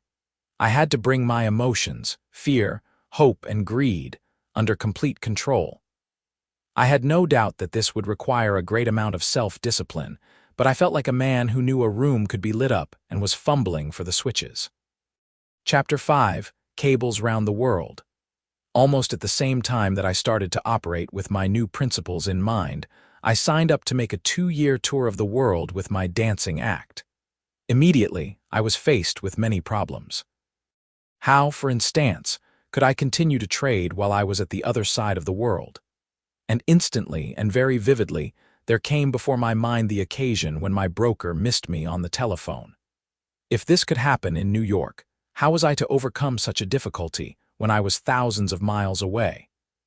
I discussed the matter with him, and we decided that we could remain in touch with each other through cables. We also decided upon one tool. This was Barton's, a weekly financial publication, which we arranged to have airmailed to me as soon as it was published. This would show me any stocks which might be moving up. At the same time, a daily telegram would quote the stocks I owned. Even in such remote places as Kashmir and Nepal, where I performed during the tour, the daily telegram duly arrived. It contained the Wall Street closing prices of my stocks. To save time and money, I had instituted a special code with my broker in New York. My cables consisted only of a string of letters denoting the stocks, each followed by a series of apparently meaningless numbers. They looked something like this: B32.50, L57, U89.50, A 120.26, F 132.25. It only took me a few days to discover that these quotations were insufficient for me to properly follow the movements of my stocks. I was unable to construct my boxes without knowing the upper and lower limits of their moves. I called New York and asked my broker to add to each closing price the full details of the stock's daily price fluctuations. This consisted of the highest and lowest price of the stock for that day. Now my telegrams started to look like this: B32.50, 34.50, 32.375, L57, 58,625.57, U89.50, 91.50, 89. A 120.25, 12.50, 120.25, F 132.25, 134.875, 132.25. I did not ask for volume quotes as I feared that too many figures might overcrowd my cables. My selections were high-volume stocks anyway, and I thought that if the volume contracted, I would notice it in barons a few days later. As my broker and I both knew which stocks we were quoting, we only used the first letter of the name of each stock I owned. But because these were not the normal stock market abbreviations which are known all over the world, these constant mysterious letter figure cables upset and bothered post office employees almost everywhere. Before they handed my first cables to me, I had to give them a detailed explanation of what they contained. They obviously thought I must be a secret agent. I was constantly confronted with this suspicion, especially in the Far East. It was perhaps worst in Japan. The telegraph officials there were more suspicious than anywhere else, as the Japanese bureaucrats do not appear to have completely shed their pre-war spy mania. Whenever I went to a new town such as Kyoto, Nagoya, or Osaka, the cable officials would look at me with the gravest doubts. I had always to go into long explanations. As I did not speak Japanese, this was often a complicated operation. Oddly enough, however, they seemed quite happy as soon as I signed a paper telling them exactly what my cables contained. It might not have been the truth, but that did not seem to have occurred to them.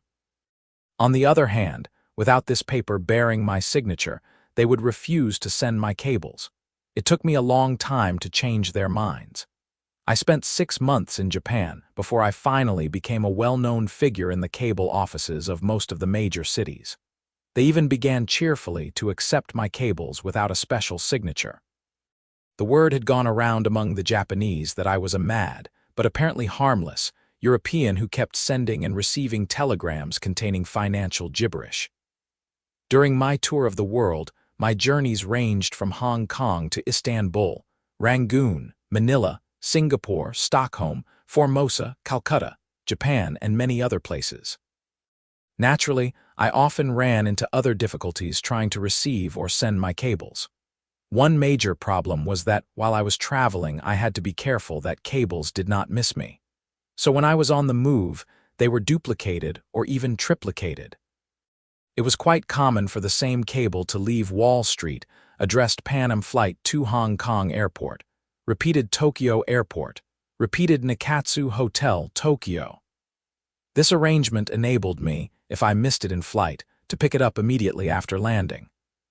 My difficulties in operating in Wall Street from Vientiane in Laos, for instance, were tremendous. The first of them was that there was no telephone system there at all. The only local telephone was between the American military mission and the American embassy, which, of course, was of no use to me. If I wanted to send or collect any messages, I had to take a rickshaw to the post office, which was open just 8 hours a day and always closed bang on the minute. Since there was a difference of 12 hours between local and New York time, the post office was shut from opening to closing time on Wall Street. I was under constant tension, worrying whether important news from the stock market was being held up. One day when I went to the post office, I found a telegram awaiting me which had been forwarded from Saigon to Hong Kong and then sent on from Hong Kong to Vientiane. I opened it apprehensively, thinking that the delay certainly must spell disaster. But luckily, it contained no information I felt compelled to act upon. But Laos was only one of the places where I ran into difficulties. In Kathmandu, the capital of Nepal in the Himalayas, there was no telegraph service at all. The only telegraph office was in the Indian embassy, and all communications by cable from the outside world came through there. The embassy officials obviously considered it beneath their dignity to bother about private cables addressed to ordinary people. When a telegram arrived for me, they would not deliver it, and I had to constantly telephone the embassy to see if there were any messages. Sometimes I had to call 10 times before they told me to come and collect my cables. Moreover, they were handwritten and often illegible. The basic mechanics of my operations were these. Barron's, published in Boston on Mondays, usually reached me if I was in Australia or India, or any part of the world not too remote, by Thursday. This, of course, meant that I was 4 days behind the Wall Street movements.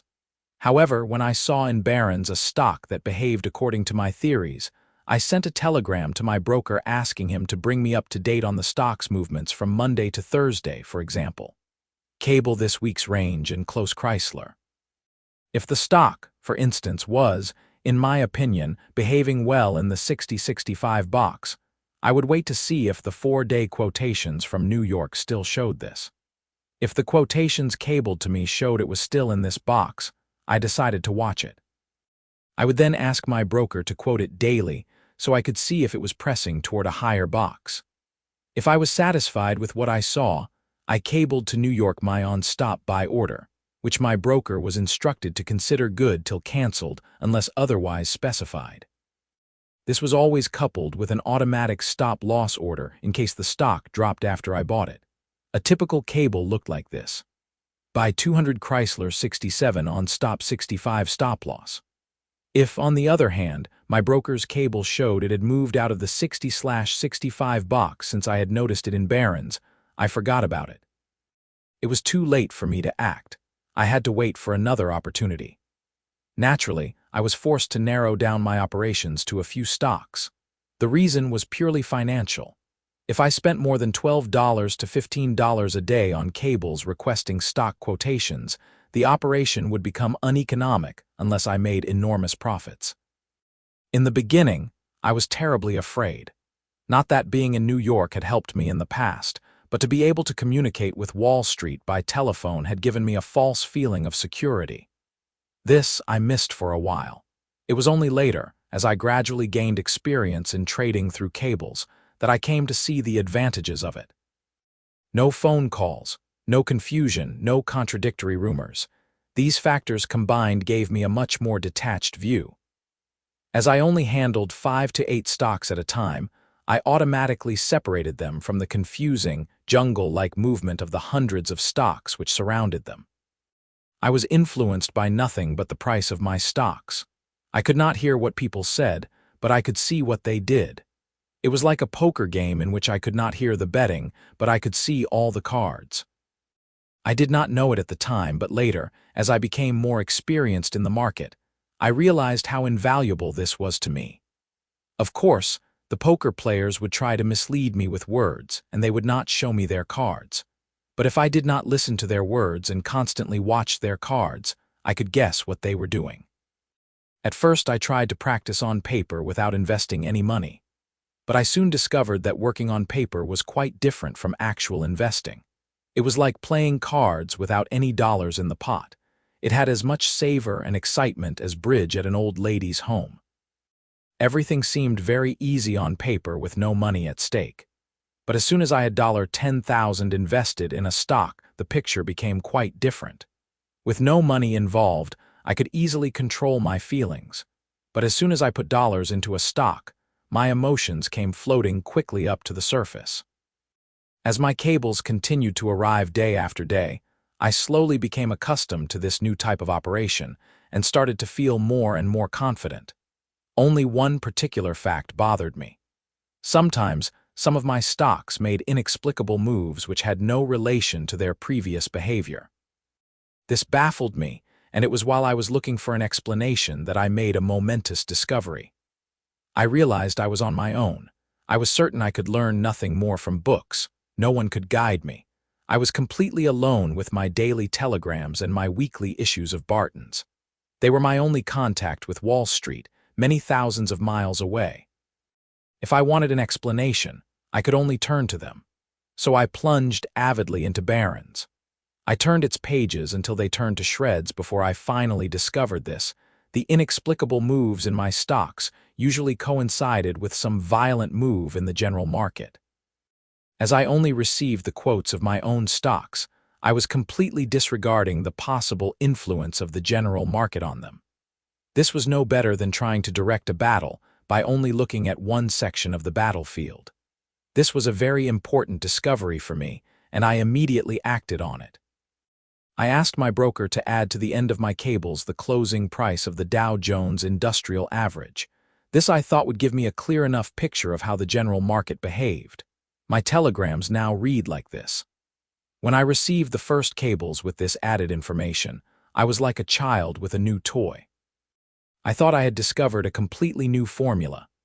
As I tried to relate the Dow Jones Industrial Average to the movements of my own stocks, I reasoned that if the average was going up, so would my stocks. Soon after, I found out that this was not true. To try to fit the market into a rigid pattern was a mistake. It seemed quite impossible to do it. Each stock behaved differently.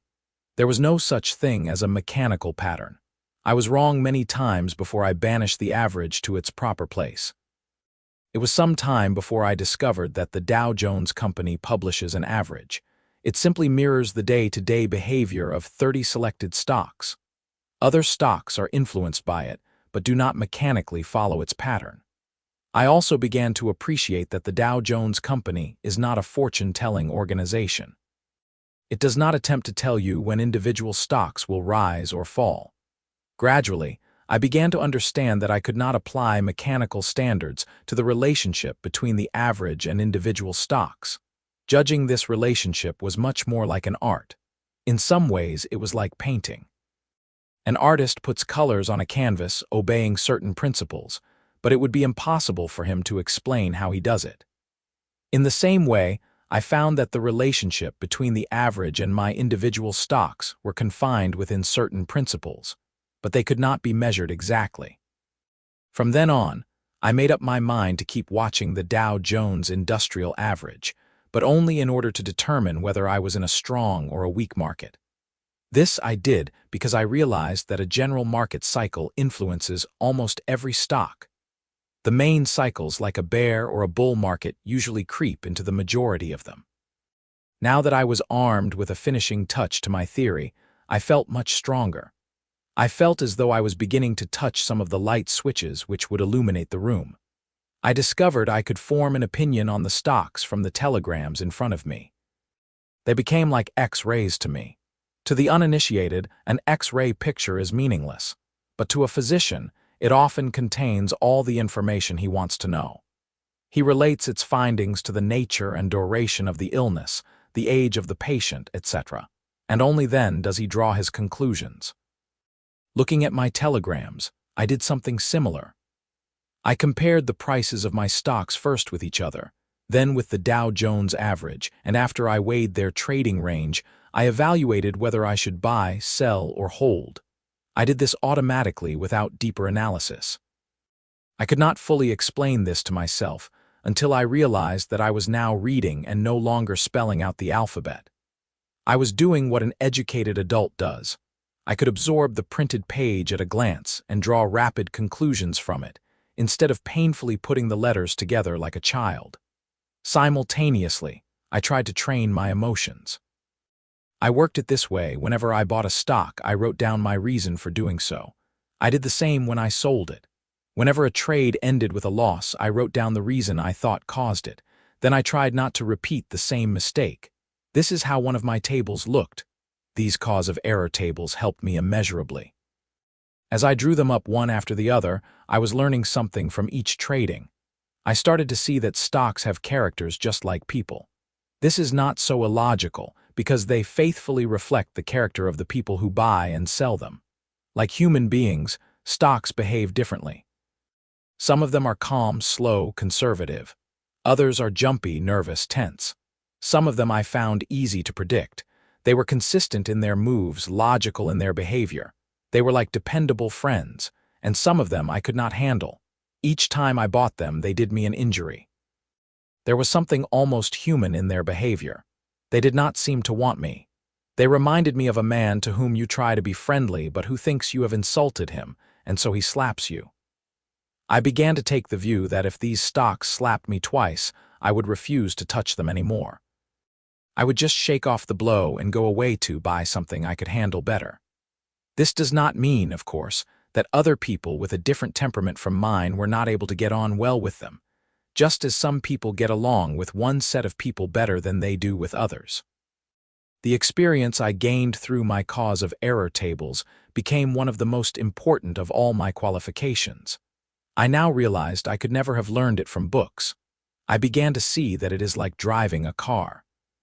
The driver can be taught how to use the accelerator, the steering wheel, and the brakes, but he still has to develop his own feeling for driving. No one can tell him how to judge whether he is too close to the car in front of him or when he should slow down. This he can only learn through experience. As I flew around the world and operated in Wall Street by cables, I slowly came to see that though I was becoming a diagnostician, I could not be a prophet. When I examined a stock and found it strong, all I could say was, "It is healthy now, today, at this hour." I could not guarantee it would not catch a cold tomorrow. My educated guesses, no matter how cautious they were, many times turned out to be wrong. But this did not upset me anymore. After all, I thought, who was I to say what a stock should or should not do? Even my mistakes did not make me unhappy. If I was right, so much the better. If I was wrong, I was sold out. This happened automatically as something apart from me.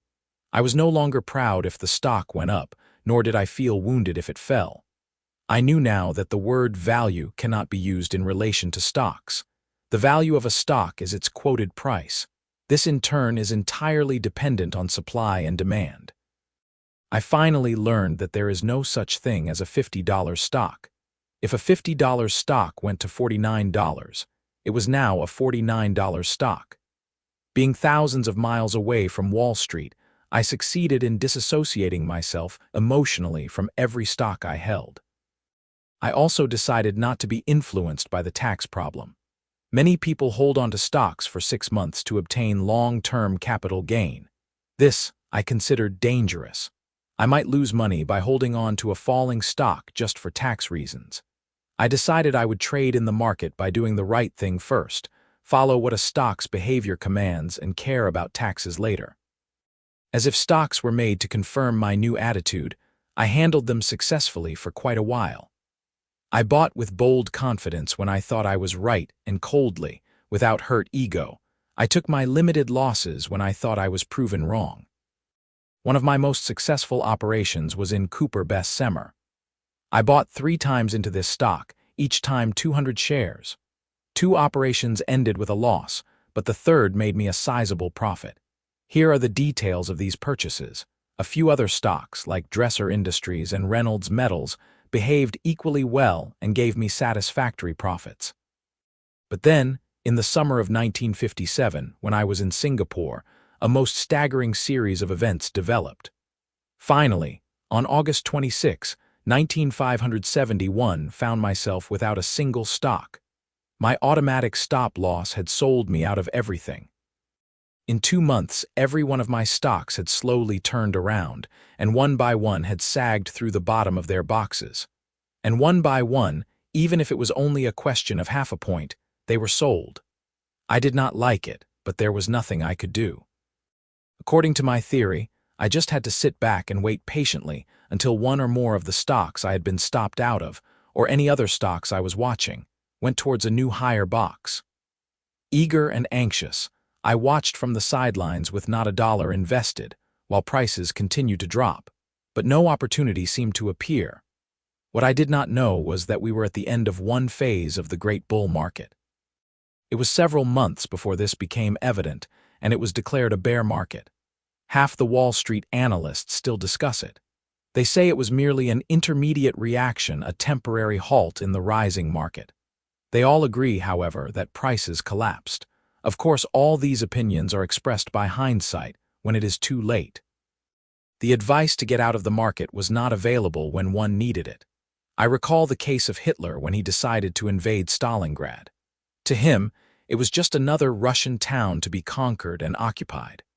Nobody knew while the Battle of Stalingrad was being fought that it was the turning point in the war. For a very long time, few people realized it. Even when the German armies were halfway back, it was still talked about as strategic withdrawal. It was, in fact, the end of Hitler. The Nazi war bull market ended the day Hitler attacked Stalingrad. In the same way, I realized that it was impossible for me to assess great historical turning points in the market when they began to happen. What fascinated me, as Wall Street prices continued to fall, was the gradual realization that my system of ducking out quickly with my stop losses made such an assessment unnecessary. I made the joyful discovery that my method had worked much better than I had dreamed. It had automatically released me well before the bad times came. The market had changed, but I was already out of it. The most important aspect to me was that I had absolutely no hint whatsoever that the market would slide. How could I have had any information? I was too far away all the time. I had listened to no predictions, studied no fundamentals, and heard no rumors. I had simply gotten out on the basis of the behavior of my stocks. Later, when I studied the stocks I had sold automatically, I found that they subsequently slid down very low indeed in the recession period. Look at the following table. When I looked at this table, I thought this: if my stop losses had not taken me out of the market, I could have lost about 50% of my investment. I would have been like a man in a cage, locked in with my holdings and missing my opportunity to make a fortune. The only way I could have escaped would have been by smashing out, taking a 50% loss, possibly ruining myself, and gravely impairing my confidence for future deals. I could, of course, have bought these stocks and put them away. This is a classic solution among people who call themselves conservative investors, but by now, I regarded them as pure gamblers. How can they be non-gamblers when they stay with a stock, even if it continues to drop? A non-gambler must get out when his stocks fall. They stay in with the gambler's eternal hope of the turn of a lucky card. I thought of the people who paid $250 for NEW York Central in 1929. If they were still holding it today, it was worth about $27. Yet they would be indignant if you called them gamblers. It was in this mood of non-gambling that I received my monthly statement in the first week of September 1957, and I began to check up on my accounts. I found I had made up the money I had lost on Jones and Laughlin, and my original capital of $37,000 was almost intact. Many of my operations had been moderately successful, but commissions and taxes had taken a great deal. When I went into the accounts more closely, I found I had the unenviable distinction of coming out of the greatest bull market in history with a lot of experience, a great amount of knowledge, much more confidence, and a net loss of $889. The Techno-Fundamentalist, Chapter 6, during the baby bear market. After a few weeks of being without a single share, I decided to take a closer clinical look at the situation. To understand it clearly, I made a comparison between the two markets. The bull market I saw as a sunny summer camp filled with powerful athletes. But I had to remember that some stocks were stronger than others. The bear market. The summer camp had changed to a hospital. The great majority of stocks were sick, but some were more sick than others. When the break came, almost all of the stocks had been hurt or fractured. It was now a question of estimating how sick the stocks were and how long their sickness would last. I reasoned that if a stock has fallen from 100 to 40, it will almost certainly not climb up to the same high again for a long, long time. It was like an athlete with a badly injured leg who would need a long period of recuperation before he could run and jump again as before. There was no doubt in my mind now that I could not make money by buying a stock and then trying to cheer it on. Jones and Laughlin had convinced me of that. I could remember how I almost felt myself willing and pushing that stock upwards. It was a very human feeling, but it had no effect upon its market any more than spectators have on a horse race. If one horse is going to win, it will win, even if thousands of onlookers are cheering for another one. It was the same now. I knew that if I bought a stock and turned out to be wrong, all the cheering and pushing in the world would not alter the price half a point, and there was no telling how far the market might fall. I did not like the trend, but I knew it was no use trying to fight it. The situation reminded me of George Bernard Shaw's remark at the opening night of one of his plays. After the curtain fell, everyone cheered and clapped except one man who booed. GBS went up to him and said, "Don't you like my play?" The man replied, "No, I don't." Whereupon Shaw said, "Neither do I, but what can the two of us do against all that crowd?" So I accepted everything for what it was, not what I wanted it to be. I just stayed on the sidelines and waited for better times to come. I firmly refused to trade, so emphatically that my broker wrote to me and asked the reason. I tried to explain it by making a joke. This is a market for the birds. I see no reason why I should be in a bird market. The period that followed I spent like a runner limbering up for the race. Week after week, while I did not have any stock and the market was in a steady downtrend, I followed the quotations in Barron's. I tried to detect those stocks that resisted the decline. I reasoned that if they could swim against the stream, they were the ones that would advance most rapidly when the current changed. After a while, when the first initial break in the market wore off, my opportunity came. Certain stocks began to resist the downward trend. They still fell, but while the majority dropped easily, following the mood of the general market, these stocks gave ground grudgingly. I could almost feel their reluctance. On closer examination, I found the majority of these were companies whose earning trends pointed sharply upward. The conclusion was obvious. Capital was flowing into these stocks, even in a bad market. This capital was following earning improvements as a dog follows a scent. This discovery opened my eyes to a completely new perspective. I saw that it is true that stocks are the slaves of earning power. Consequently, I decided that while there may be many reasons behind any stock movement, I would look only for one: improving earning power or anticipation of it. To do that, I would marry my technical approach to the fundamental one. I would select stocks on their technical action in the market, but I would only buy them when I could give improving earning power as my fundamental reason for doing so.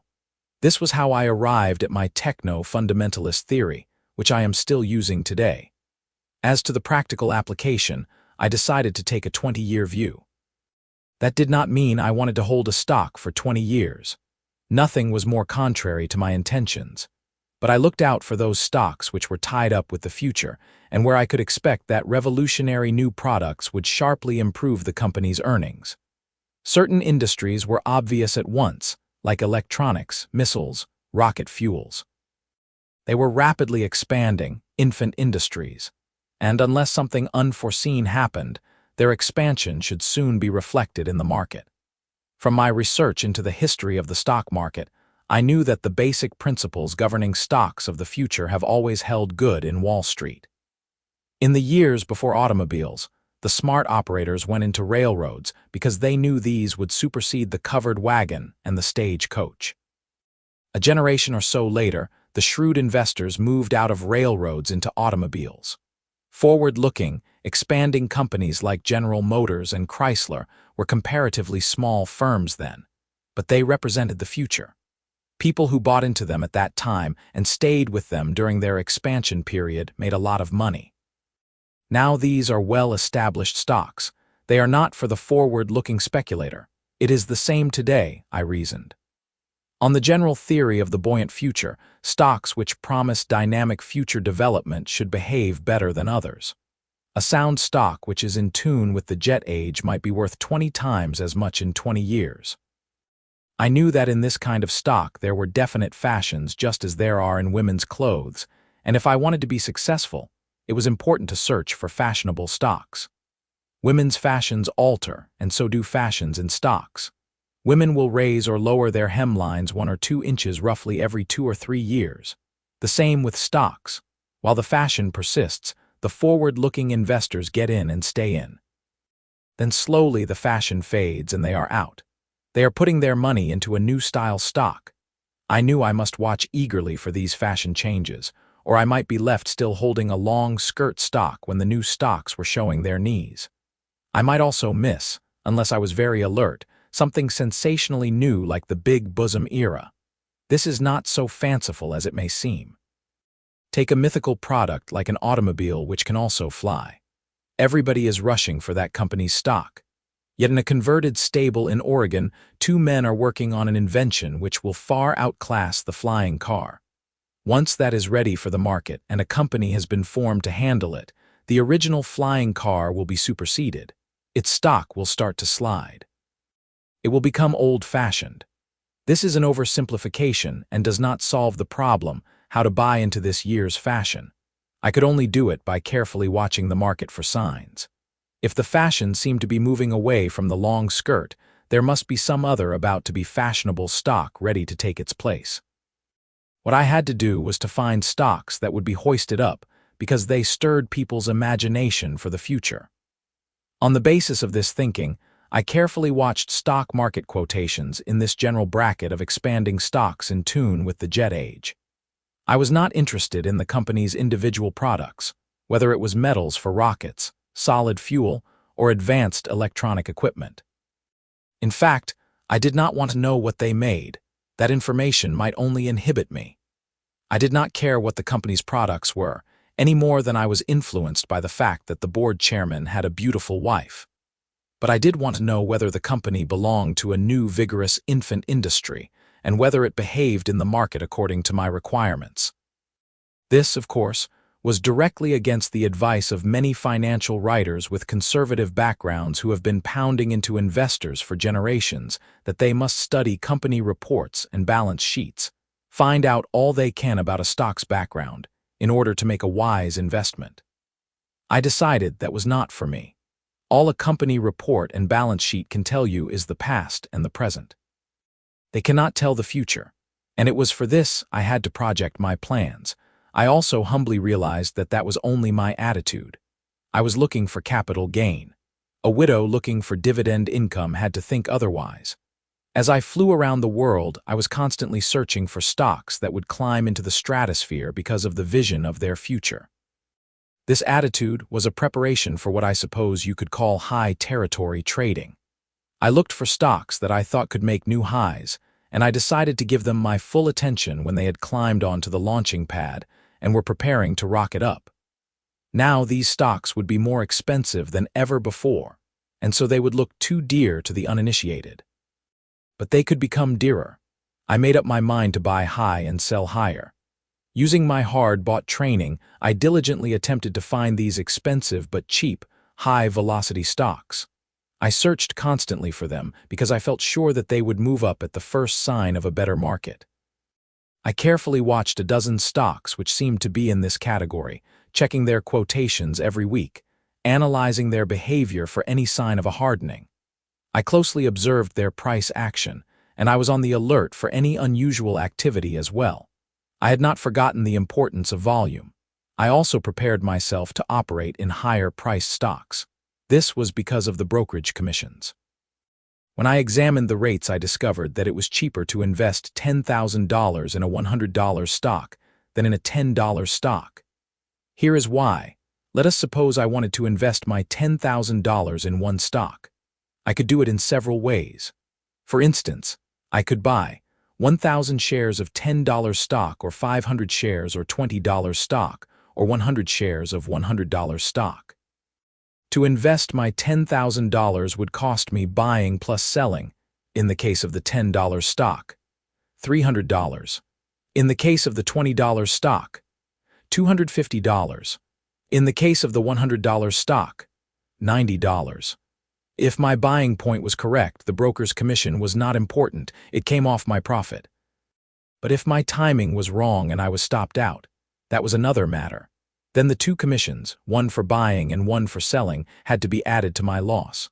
So as you see, my mistakes would be much less costly if I bought higher-priced stocks. As I watched the market continually sinking, I knew that it could not sink forever.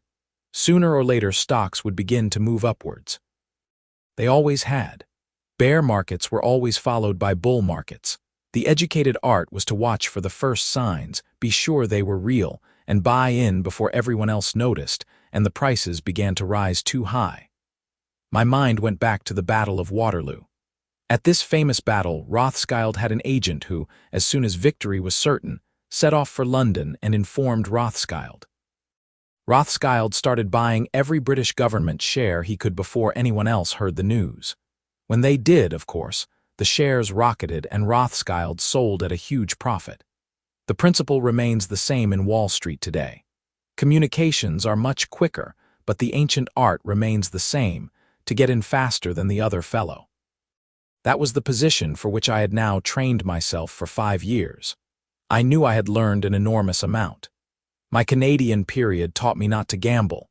My fundamentalist period taught me about industry groups and their earning trends. My technical period taught me how to interpret price action and the technical position of stocks.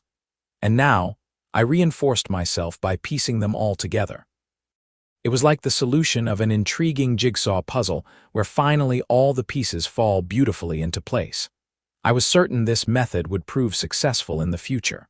I felt calm and confident waiting for the market tide to turn.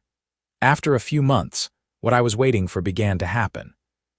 Reading Barton's, I noticed that, while the averages were still showing a decline as they had for several months, a few stocks were beginning to peep up, almost as unnoticeable as primrose buds on a winter's day. It was still a question whether these tender shoots would survive or be killed by frost. But when I noticed this slow awakening, I began to sense the end of this baby bear market, at least for certain stocks. I did suspect one thing, however, and that was that the leaders in the previous market would probably not lead again. I felt sure they had fulfilled their place in history, and they would not, for the time being, reach the same dizzy heights that had brought so much money to the investors who had followed them. I had to find new ones. Later, this was proved right, because hidden away in the market quotes during this period were some stocks which were apparently of not much interest to anybody. At that time, November 1957, they were certainly of no interest to me. I had hardly heard of them. They were Universal Products quoted at 20, Thiokol Chemical quoted at 64, Texas Instruments quoted at 23, Zenith Radio quoted at 116, Fairchild Camera quoted at 19. These stocks were not dead. They were only sleeping the promising sleep of the unborn. One day soon they were destined to wake up. They were going to leap into a new leadership of the market. They were going to make me $2 million. Chapter 7, the theory starts to work. While most Wall Street stocks drifted or dropped, I continued my dancing tour of the world. In November 1957, I was appearing at the Arc and Seal in Saigon when I noticed in Barron's a stock unknown to me called L'Oreal.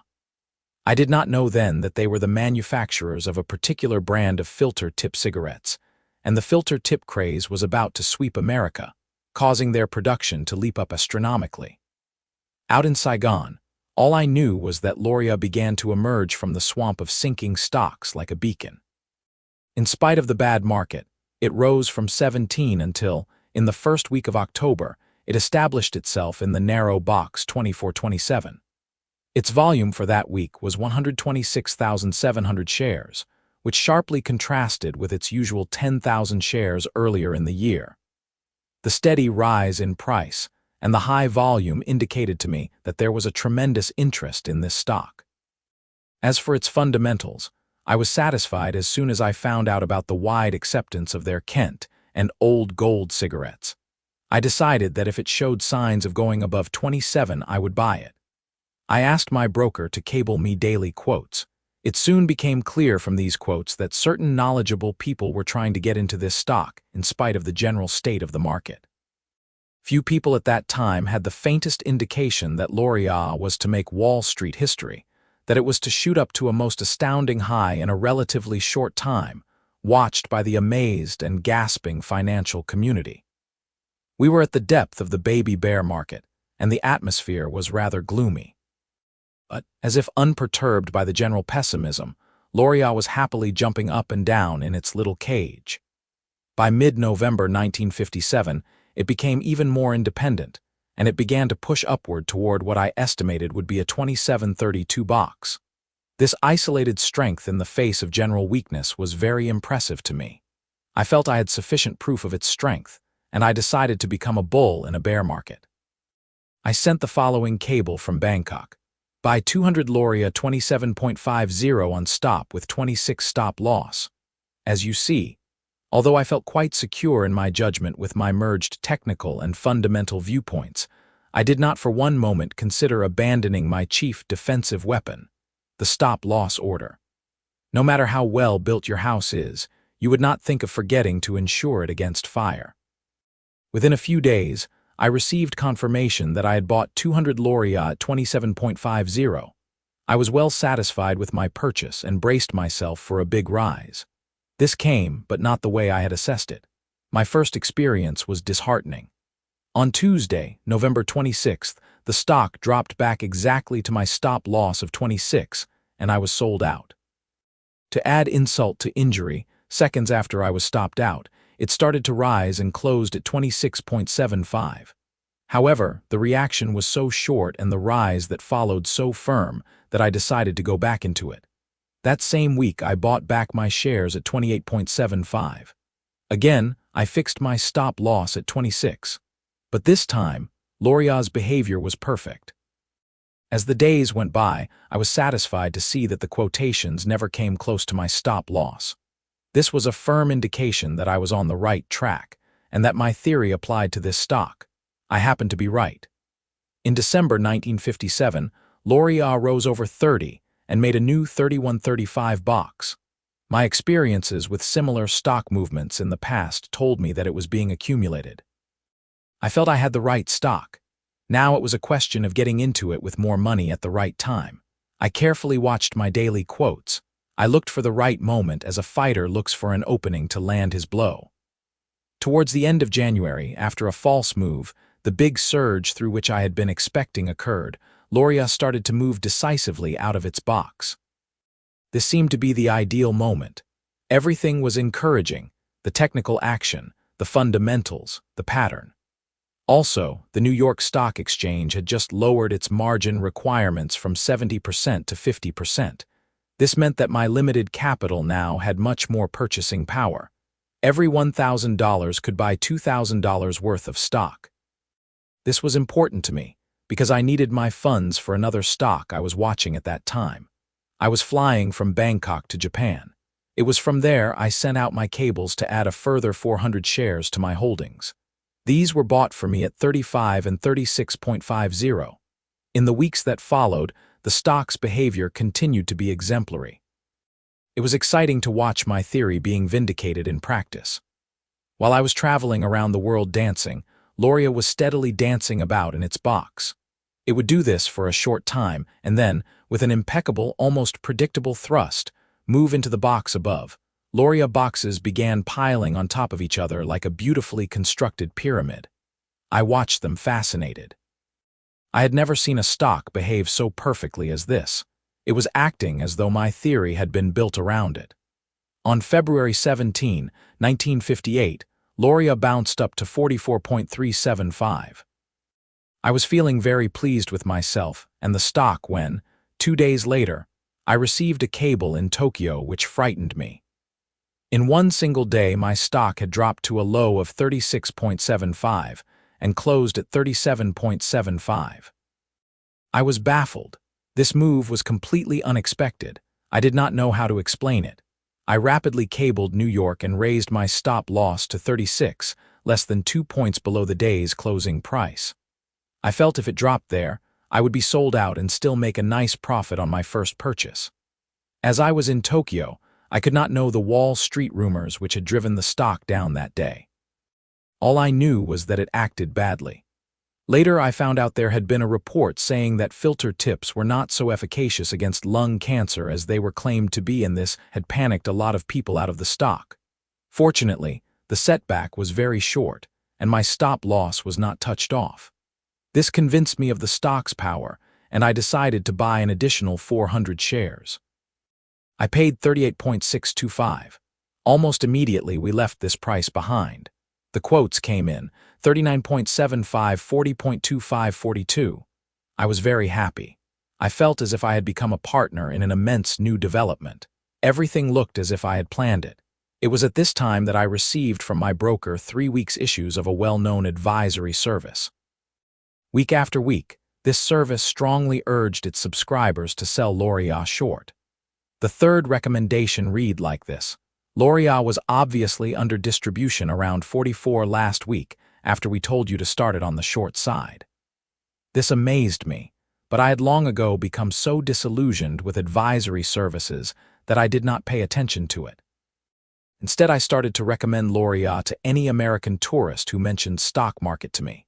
I was genuinely trying to be helpful. My enthusiasm is best illustrated by what happened one day in the Erawan Hotel in Bangkok. One afternoon at lunch, I was introduced to the president of one of the largest American shipping companies. During our conversation, he mentioned that his holdings in the stock market amounted to $3 million. They were broken up in the following way: $2,500,000 worth of Standard Oil, New Jersey, $500,000 worth of Loria. "What do you think about it?" he asked. What did I think of it? He could not have asked a better man. I immediately told him to sell all his holdings in Jersey Standard and switch his funds into Loria. That was what I would have done. A year later, I met him at a party in New York. Loria was then above 80. "What's your latest stock market advice?" he asked me. "Advice?" I said. I was astonished. "Wasn't that $3 million worth of advice I gave you in Bangkok enough?" "It would have been," he said, "if I had followed it." In the third week of March 1958, Loria entered on an even more definite upward thrust. It jumped 4.125 points in one. I also wavered for a moment, on the verge of selling, but I decided against it. By now, I had trained myself to be patient, and although I could have taken an easy $20 per share profit on my earliest purchase, I sat back determined not to take too quick a profit. My cost figures for Loria were 200 shares at 28.75 for $58.08.76, 200 shares at 35 for $70.65.00, 200 shares at 36.50 for $73.66.50, 400 shares at 38.625 for $15,587.24, total 1,000 shares, $35,827.50. I carried the last 3 purchases on 50% margin. This enabled me to keep the rest of my capital for a further investment, which turned out to be a stock called Diners Club. I first became interested in this stock at the turn of the year, while I still battled with Loria. Diners Club had just split 2 for 1, and in the last week of January 1958, its weekly volume swelled to 23,400, which I considered unusually high for this stock. As this increase in volume was accompanied by an advance in price, I decided to check the stock's fundamentals. They were reassuring. The company was a near monopoly in an expanding field. The credit card system, of which it was one of the pioneers, was firmly established. The company's earnings were in a definite upward trend. With these factors in mind, I bought 500 shares at $24.50. My stop loss was $21.625. Now the question was which direction the stock would take. My first Loria purchase had already shown me a profit, and I reasoned that if it came to the worst, I would lose it on Diners Club. But I did not. A few days after my purchase, the stock began to advance. According to my theory, I immediately bought another 500 shares at 26.125. On both buys, I took advantage of the new 50% Marin. I already had a profit of more than $10,000. Still, according to my theory, I had to hold on. The stock behaved as if it would go even higher. Every indication pointed to that. But suddenly, unexpectedly, my cables began to read differently.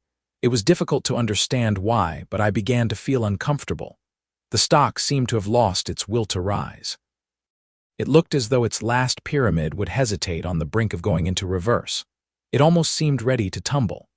So as not to get caught in any collapse, I decided to raise my stop loss to the unusually narrow margin of 36. In the 4th week of April, the event against which I had insured myself occurred. Diners Club broke through the lower limit of its box, and I was sold out. I received $35,848.85. I had made an overall profit of $10,328.05. For the first time, as I sat in my room in the Imperial Hotel in Tokyo with the cable in my hand, which said I had made $10,000 profit, I felt all my study and worry over the past few years had been worth it. I was beginning to come out on top. 6 weeks later, I received news which in some ways made me feel more elated than the $10,000 because it completely confirmed the technical side of my approach. It was officially announced that American Express had decided to launch a rival to Diners Club.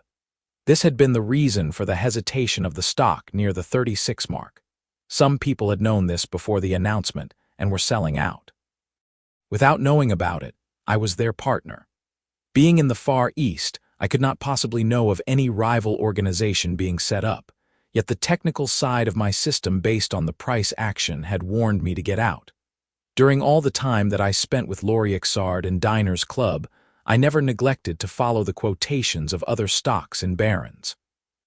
This began to show me that there was a great interest springing up in a stock called E.L. Bruce, a small Memphis firm. The stock was quoted on the American Stock Exchange. On closer examination, I learned that the company made hardwood flooring. This most certainly did not fit my fundamental requirements, but the technical pattern was so compelling that I could not take my eyes off it. What amazed me was the movement of E.L. Bruce on street. It usually traded below 5,000 shares a week, then it suddenly woke up and started to move. In the 2nd week of April 1958, its volume rose to an astonishing 19,100 shares. Thereafter, the weekly volume climbed to 41,554,276,500 shares, with the price jumping 5 to 8 points weekly, without any sign of downward reaction. Bruce went from 18 in February to 50 at the beginning of May. Only then came its first reaction, which carried it back to 43J4. I could not be sure, of course, but this reaction seemed to me only a temporary halt, a refueling. I felt it would continue to rise. I tried to find a fundamental reason, but I could not. Still, the volume was there, the price action was there, the rhythm of the advance was there.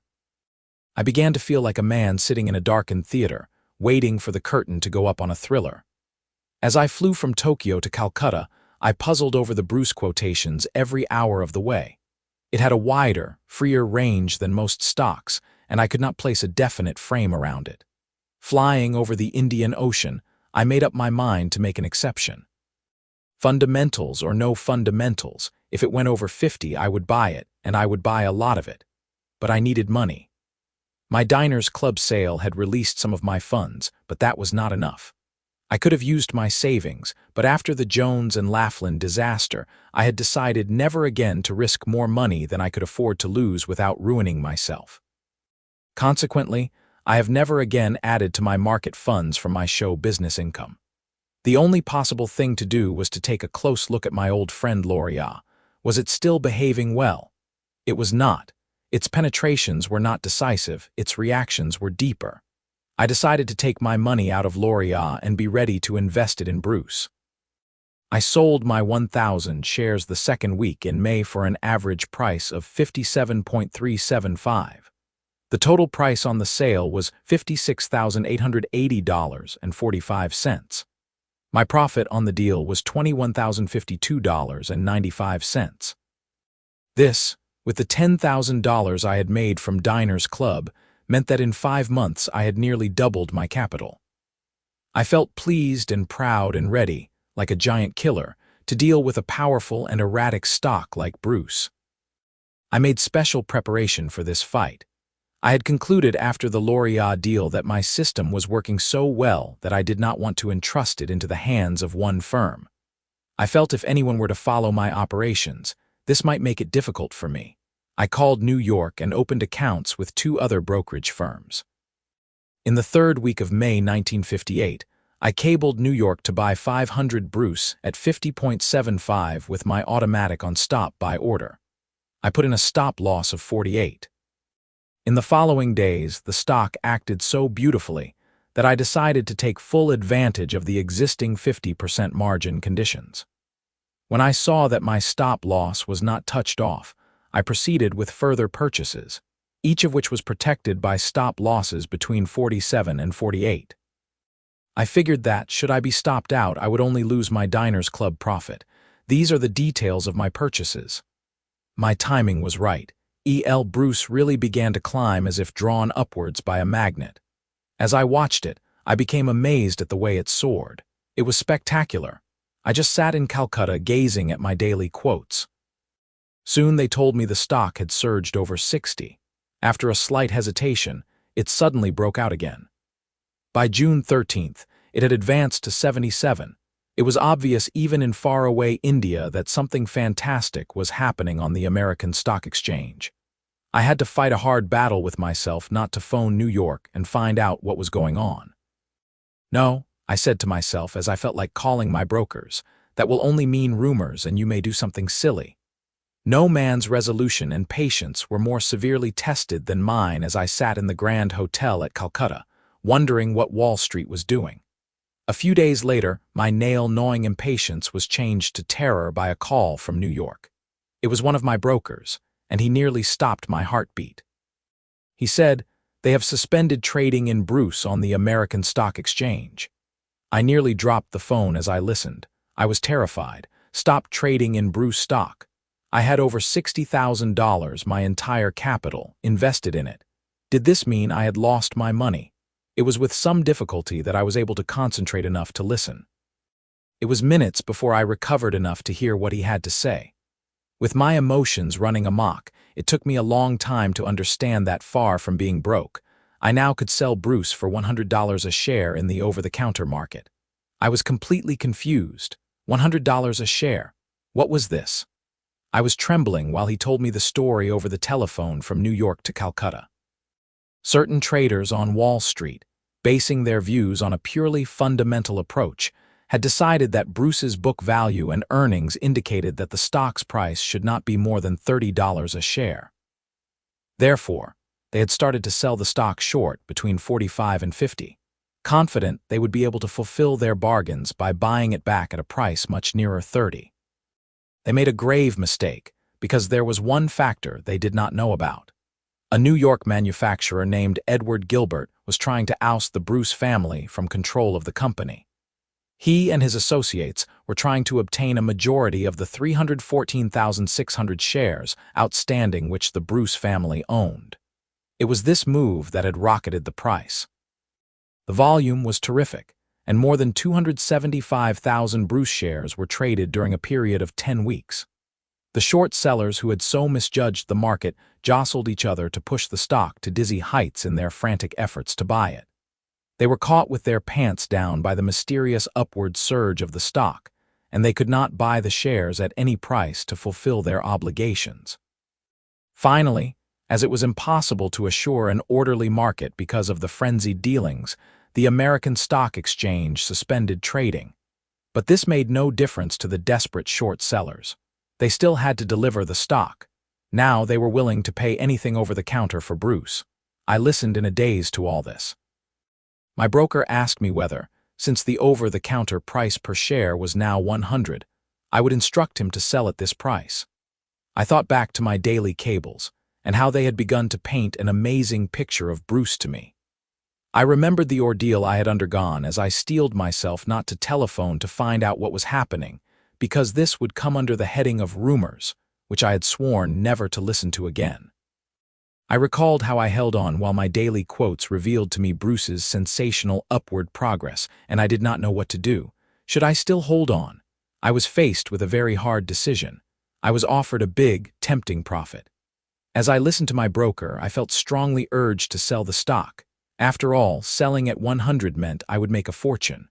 I thought hard while I listened. Then I made one of the most momentous decisions of my life. I said, "No, I will not sell at 100. I have no reason to sell an advancing stock. I will hold on to it." I did. It was a big decision and a difficult one, but it proved exactly right. Several times within the next few weeks, I received urgent telephone calls reporting higher and higher offers for my shares from brokers in various parts of the United States.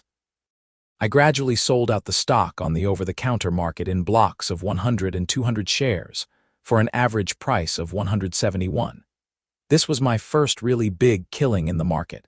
I made $295,305.45 profit on this operation. This was a tremendous event for me. I was so happy I did not know which way to turn. I told my story to everyone who cared to listen. I showed my telegrams to them. The only reaction was, "Who gave you the tip?"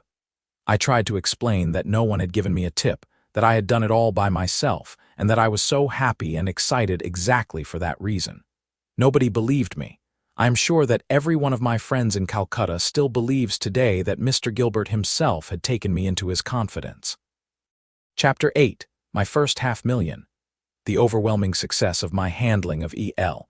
Bruce should have made me more eager and less cautious. Yet somehow it made me more cautious. I had made over $325,000 in 9 months' investment, and I was determined not to lose it by a wrong move. So many operators have made big money in 9 months and lost it in 9 weeks. I decided this would not happen to me. The first step I took was to withdraw half of my profits from the market.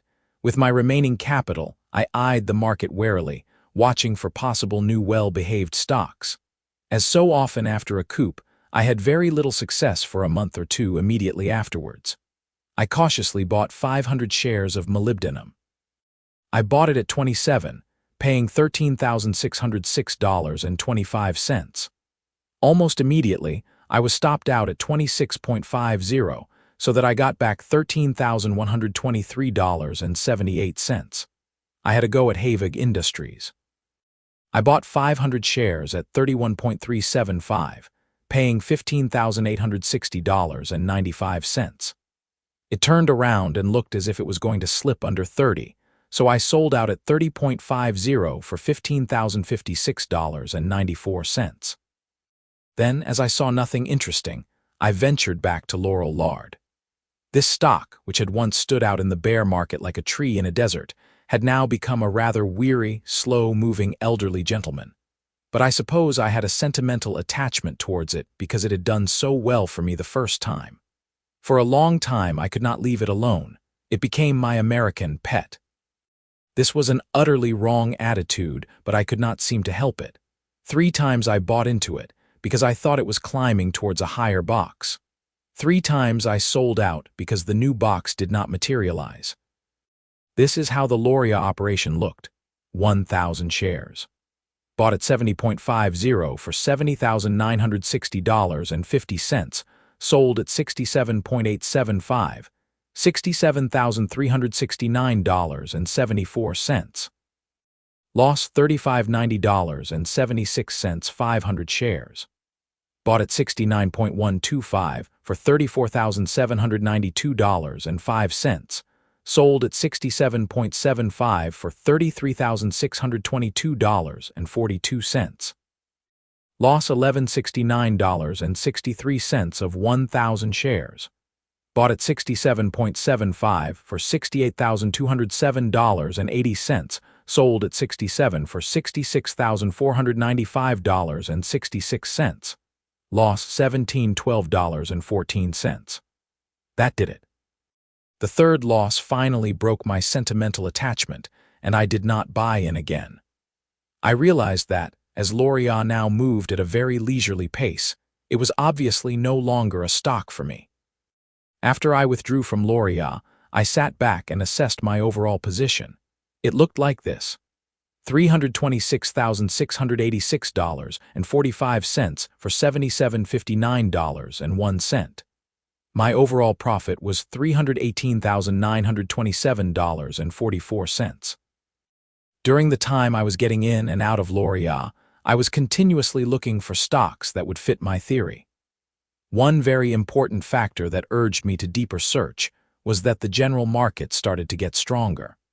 As I felt this strength becoming pronounced, I wanted to take full advantage of it by getting into a promising stock as early as possible. Among the stocks that caught my eye was a little, unknown company called Universal Products. It was quoted around 35, running up and down between 35.875 and 33.50. I found out it was an electronics company, and therefore I felt it qualified as far as my techno-fundamentalist theory was concerned.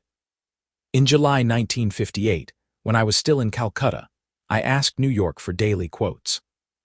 The story they told me was very promising. However, my recent L'Oréal losses reminded me that I could be wrong several times in a row, and I wanted to act very cautiously. I thought I could get a better feel of the stock's movement if I actually owned some of it, so I decided to make a pilot buy. I sent out the following cable: buy 300 Universal Products, 35.25 or better. Next day, when I received the advice that 300 shares of Universal Products had been bought for me at 35.25, I wired. Enter stop loss, 32.50. Now there was nothing to do but sit back, watch and wait for the next move. At this period, I was flying back and forth across India rather frequently. But cable quotes on Universal Products followed me everywhere. In the third week of August 1958, I was in Srinagar in Kashmir, when I noticed that the stock was beginning to firm up. I cabled, buy 1,200 Universal Products, 36.50 on stop 33 stop loss. When I returned to the Imperial Hotel in New Delhi, I received the notice. This meant I had bought my stock at 36.50 and it closed at 36.75. While it did not decisively pull away from my buying price, it closed above it. Now the question was, will my stock continue to advance or will it return to its former box? I was quite excited. Although I had already fixed the limit of my possible eventual loss, now it was a question of whether my judgment was right or wrong. I could hardly wait for next day's cable. When it finally arrived, it showed that Universal Products had closed at 38.125. Its range for the day was 38.75–37.50. This meant I was right, at least for the time being. In the next few days, the stock continued to advance, and when I was in Karachi, I bought another 1,500 shares at 40. Shortly thereafter, Universal Products changed its name to Universal Controls and split 2 for 1. It continued to act well, but after my last purchase, I decided that I had as much Universal Controls as I cared to carry. This was my exact position. The prices in this table and all following tables are average. Pilot buy of 300 at 35.25 for $10,644.93. 1,200 at 36J4 for $44,083.56. 1,500 at 40 for $60,585.00. Total 3,000 shares, $115,313.49. This gave me 6,000 shares of the newly split stock. Now I sat back and held on while the stock started to skyrocket. At the beginning of December, when I saw that Universal Controls was behaving correctly, I recommended the stock to my secretary. I told him to buy it at 31.75. I said, if it goes below 30, take a loss and sell it, otherwise hold it for a big rise. If you have to take a loss, I will cover it. It so happened that his father was an old-fashioned, pure fundamentalist, and when he heard what I had suggested, he told his son not to be such a fool. His argument was, what was the point of buying a stock if it might go down? He reckoned you should only buy stock that was sure to rise, as if anyone could be sure. He also said he wanted to examine the books of the company to see if it was in good condition. My secretary took his father's advice. He did not invest any money but waited while the old man was carefully examining the books. While he was engrossed in this task, the stock went up to 50. Simultaneously with Universal Controls, I was watching another stock whose action was fascinating to me. It was Thiokol Chemical. It first attracted my attention in February 1958 when I was in Tokyo. It had just split 2-for-1 and was the object of heavy as I regularly checked it in Barron's. This area of tranquility looked like a pond on a summer's day. But somehow I had the feeling it was a calm that precedes the storm. In March, I cabled New York, quote Thiokol. The quotes duly arrived, but except for a few weeks of short-lived flurry in April, nothing noteworthy happened. After a few weeks, I sent the following cable from Hong Kong. Stop Thiokol, quote, start quoting again if rises over 45. I reasoned that if it reached again toward the upper frame of its box, that would be the moment to watch it again. It was in the first week of August that Thiokol quotes started to reappear in my telegrams. Above 45, it looked as though it was flexing its muscles for an upward jump. I decided for a pilot buy and cabled. Buy 200 Thiokol 47.75. The order was executed at this price for a cost of $95.35.26. After that, it took 3 weeks for Thiokol to find its true dynamics. At the end of August, I felt the moment had come. I cabled New York, issue stock rights. These were given as bonuses to the holders of the stock at the rate of 1 right per share.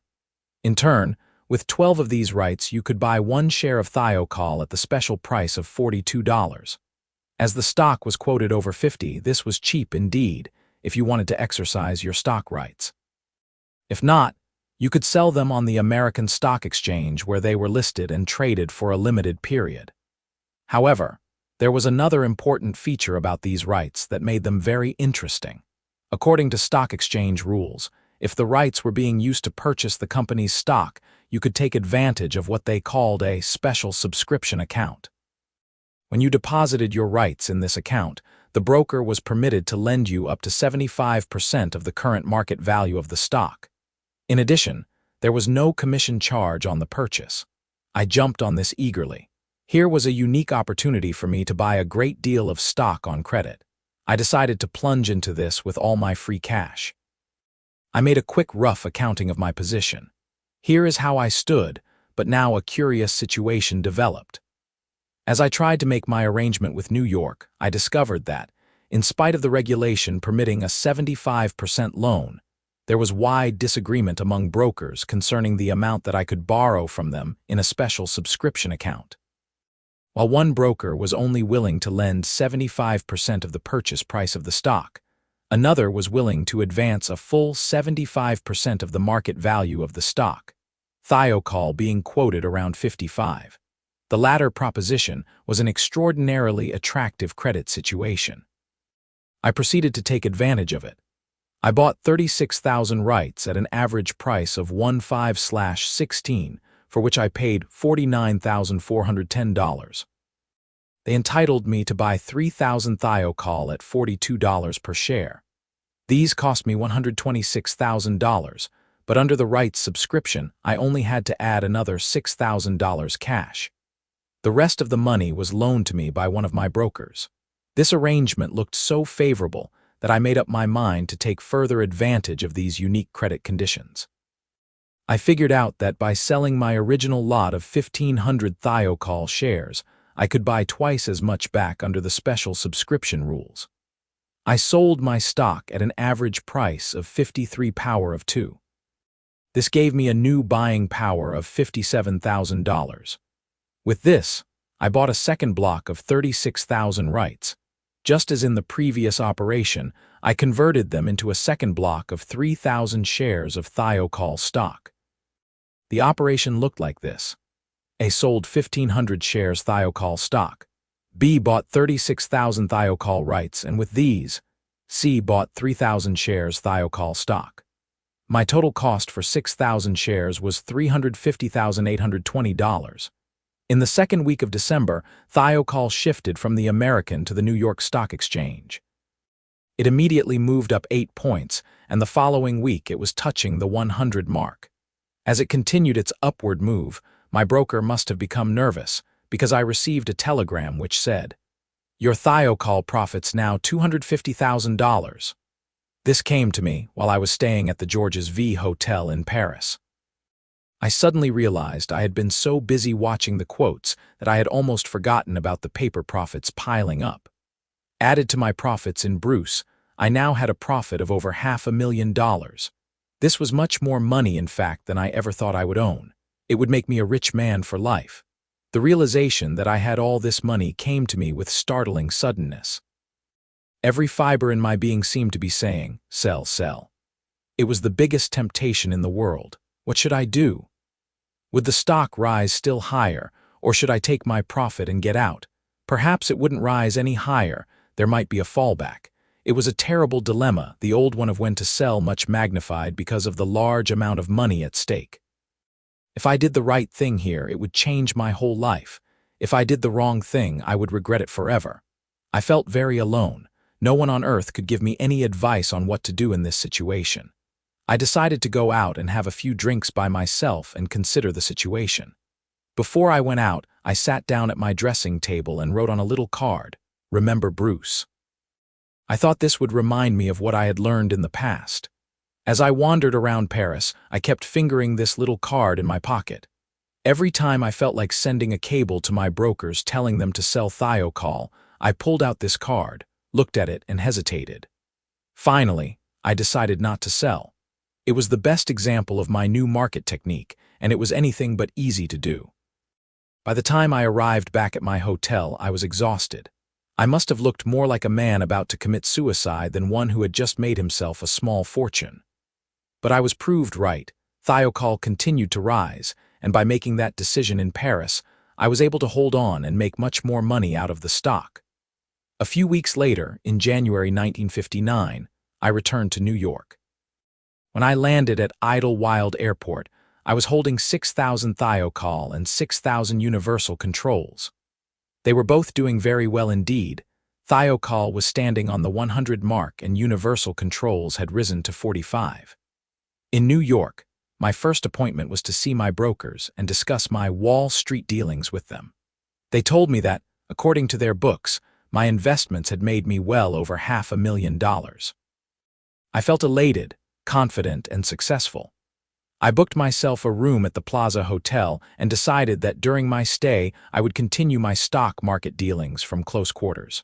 How little did I know I was preparing to make a complete fool of myself. Within the next few weeks, I was to bring myself within whistling distance of ruin. Chapter 9. My Second Crisis.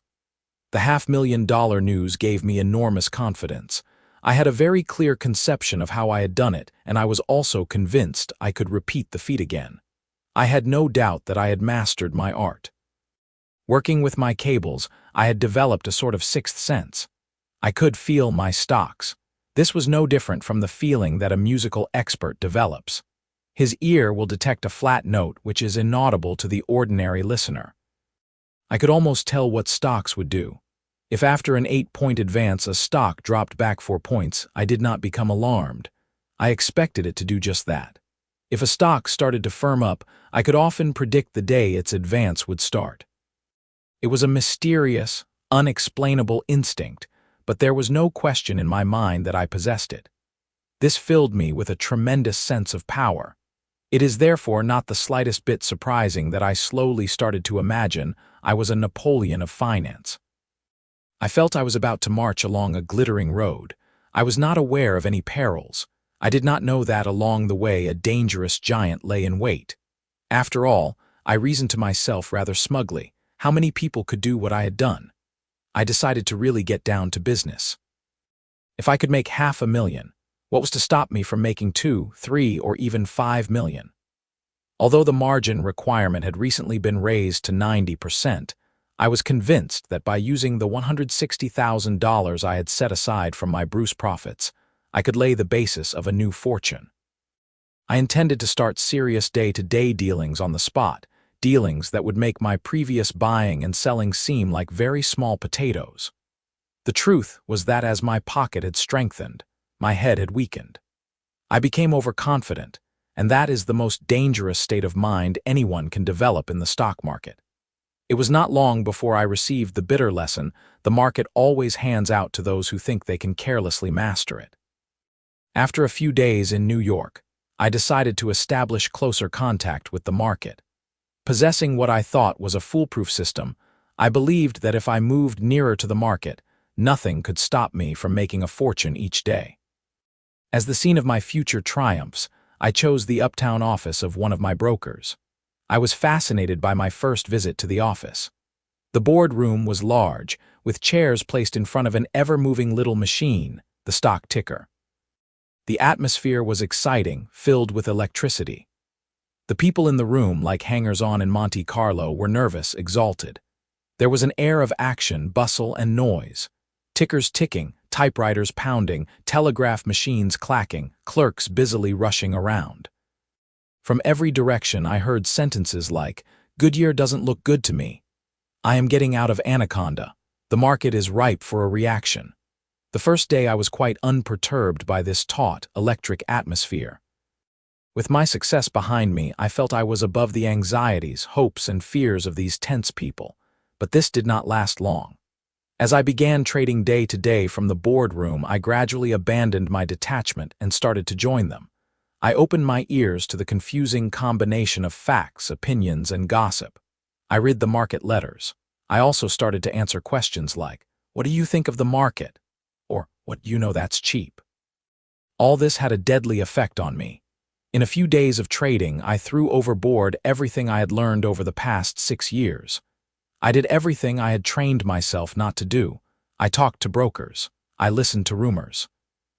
I was never off the ticker. It was as if the get-rich-quick demon had gotten hold of me.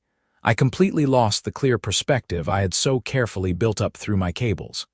Step by step, I led myself along a path where I began to lose my skill. The first thing that deserted me was my sixth sense. I did not feel anything. All I could see was a jungle of stocks running up and down without rhyme or reason.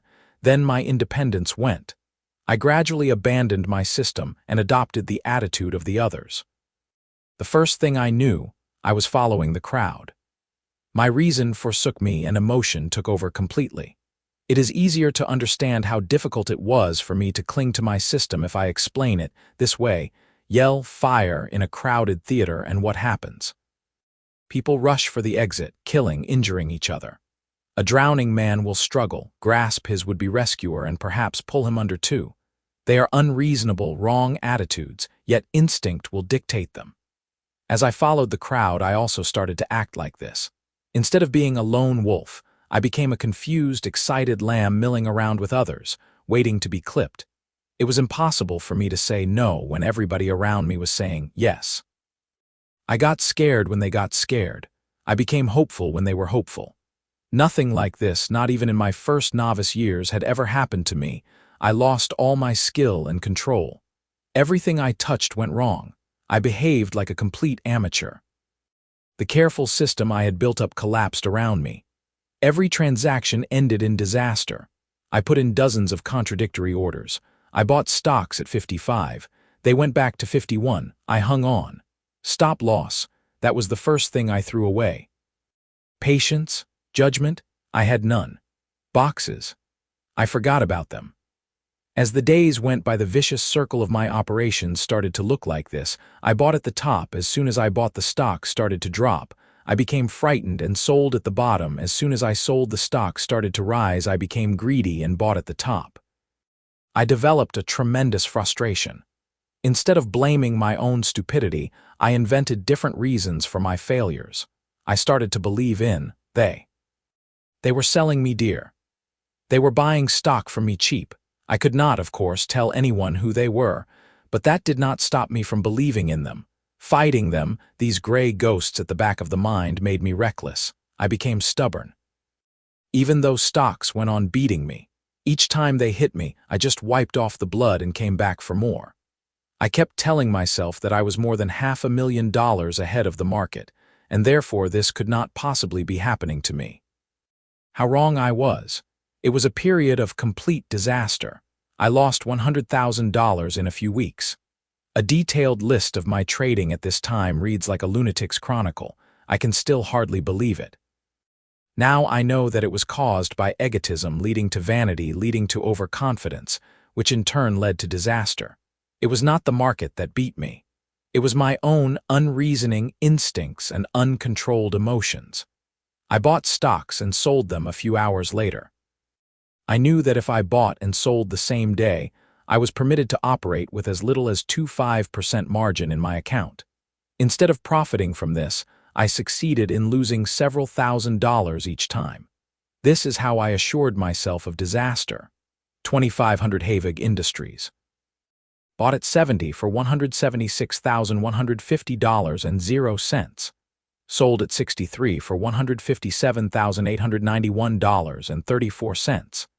Loss $18,258.66. 1000 Rome Cable. Bought at 37 for $37,375.00. Sold at 31 for $30,724.48. Loss $6650.52.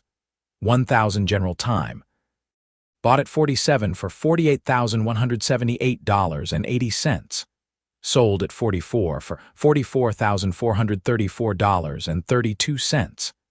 Loss $3744.48. 500 Addressograph Multigraph. Bought at 124 for $62,507.25. Sold at 116 for $58,053.90. Loss $4453.35. 1000 Reichhold Chemicals. Bought at 63 for $63,953.50. Sold at 16 for $61,158.37. Loss $2795.13. 2000 Brunswick Bulk Colander. Bought at 55 for $111,891.00. Sold at 53. $106,443.46. Loss $5447.54. 2000 Raytheon. Bought at 60 for $121,901.00. Sold at 57 for $114,823.69. Loss $77.31. 2000 National Research. Bought at 24 for $49,625.00. Sold at 22 for $43,501.52. Loss $6123.48. 4000 American Metals Climax. Bought at 32.875 for $132,917.60. Sold at 31.625 for $125,430.47. Loss $7487.13. 3000 American Motors. Bought at 41 for $124,938.90. Sold at 40 for $119,094.60. Loss $5844.30. 2000 Molybdenum. Bought at 49. $99,875.00. Sold at 47. $94,352.50. Loss $5522.50. 2000 Sharon Steel, bought at 48 for $97,362.60. Sold at 43 for $85,877.27. Loss $11,485.33. 1000 Warner Lambert, bought at 98 for $98,988.50. Sold at 95 for $95,127.09. Loss $38,061.41. 1000 Lucan Steel, bought at 88 for $88,478.00. Sold at 81 for $80,640.48. Loss $78,037.52. Total loss $96,588.66. Do you wonder, after this melancholy table, why I shuddered whenever I looked at stocks? The plain fact was that I was reading too much, trying to do too much. That is why I rapidly reached the stage where I could read the figures on the stock market quotations, but they no longer told me anything. Not long afterwards came an even worse phase. Haunted by never-ending losses, terrified by the confusion, racked by rumors, I got so I could not even see the figures. My coordination broke down. I used to pore all day over columns of figures which my eyes scanned, but I could not assimilate. My mind had become blurred. This last phase really frightened me. I felt like a drunk who loses touch with reality and cannot understand why.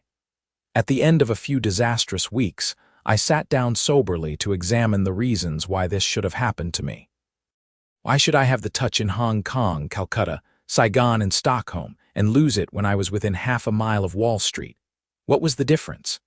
There was no easy solution to the problem, and for a long time I was baffled. Then one day, as I sat in the Plaza Hotel afraid to make a telephone call, I suddenly realized something.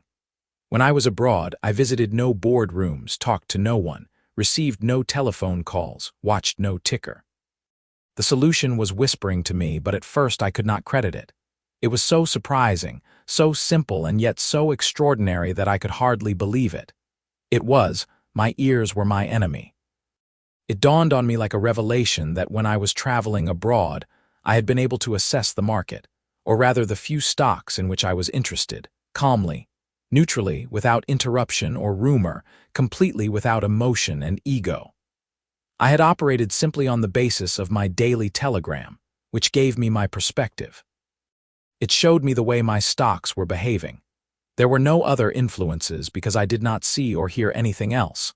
In New York, it was nothing like that. There were interruptions, rumors, panics, contradictory information, all floating into my ear. As a result of this, my emotions became involved with the stocks, and the cold, clinical approach had gone. I decided there was only one answer. I must try to find myself.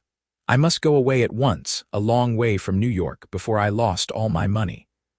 There was only one thing which saved me from complete ruin during this period, and that was that universal controls and thiokol were behaving well, and I left them alone.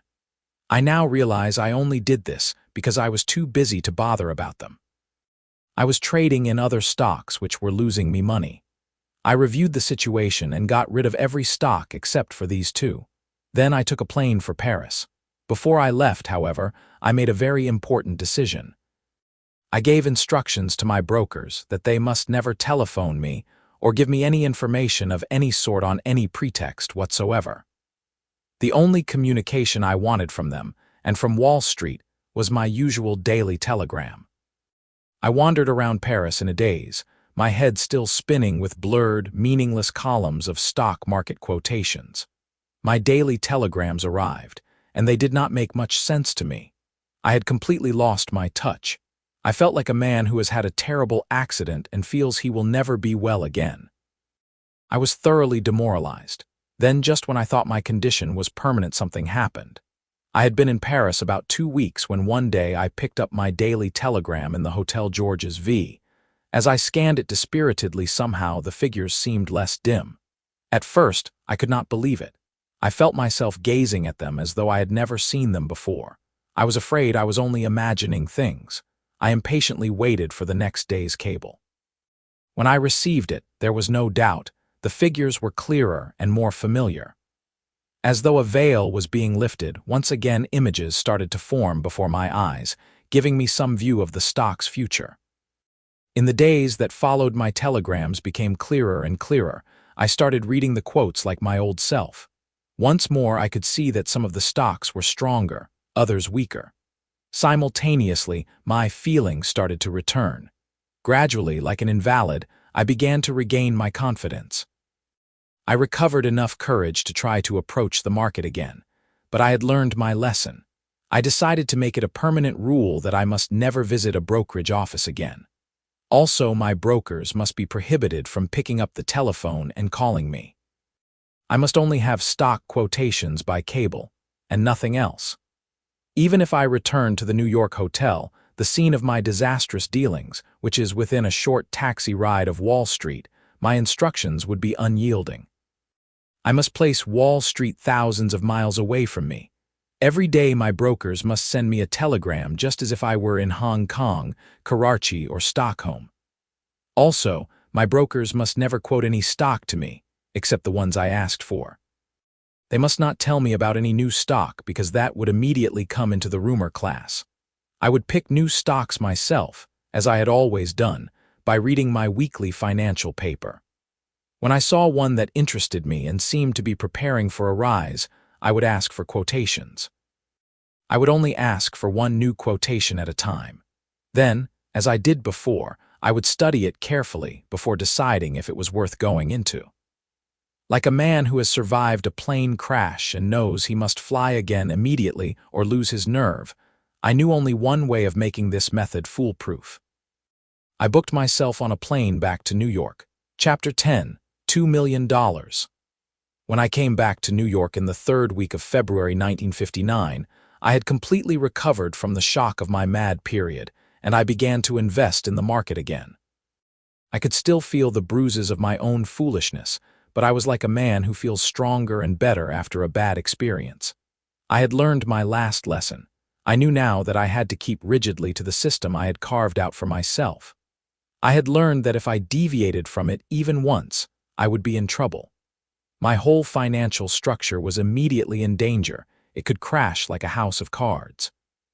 My first move in New York was to erect an iron fence around myself to ensure that I did not repeat any of my previous errors.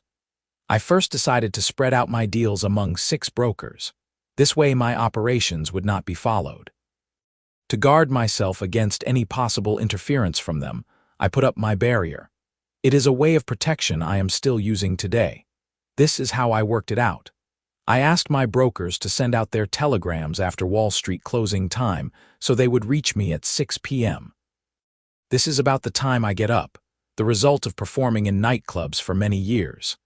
Meanwhile, during the day, the telephone operator is instructed not to let any calls through. In this way, everything happens in Wall Street while I am in bed. I am sleeping while they are working, and they cannot reach me nor worry me. My delegate, the stop-loss order, represents me in case something unforeseen happens. At 7 p.m., I start to work studying my daily telegram and deciding what my future dealings will be. Before I do this, I buy a copy of an afternoon paper that contains Wall Street closing prices. I tear out the pages giving the day's quotations and throw the rest of the financial section away.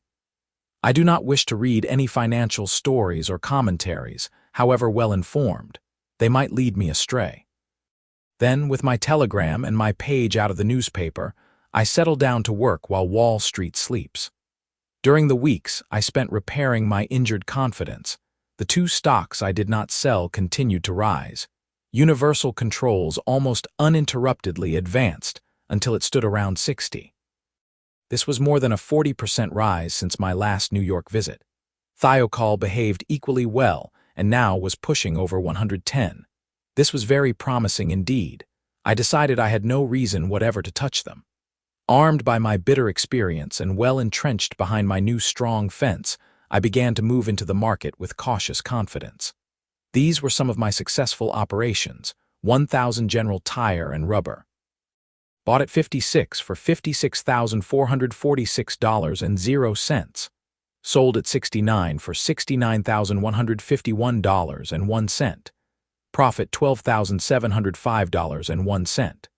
1,000 Senko instruments. Bought at 19 for $19,775.00. Sold at 23 for $23,247.63.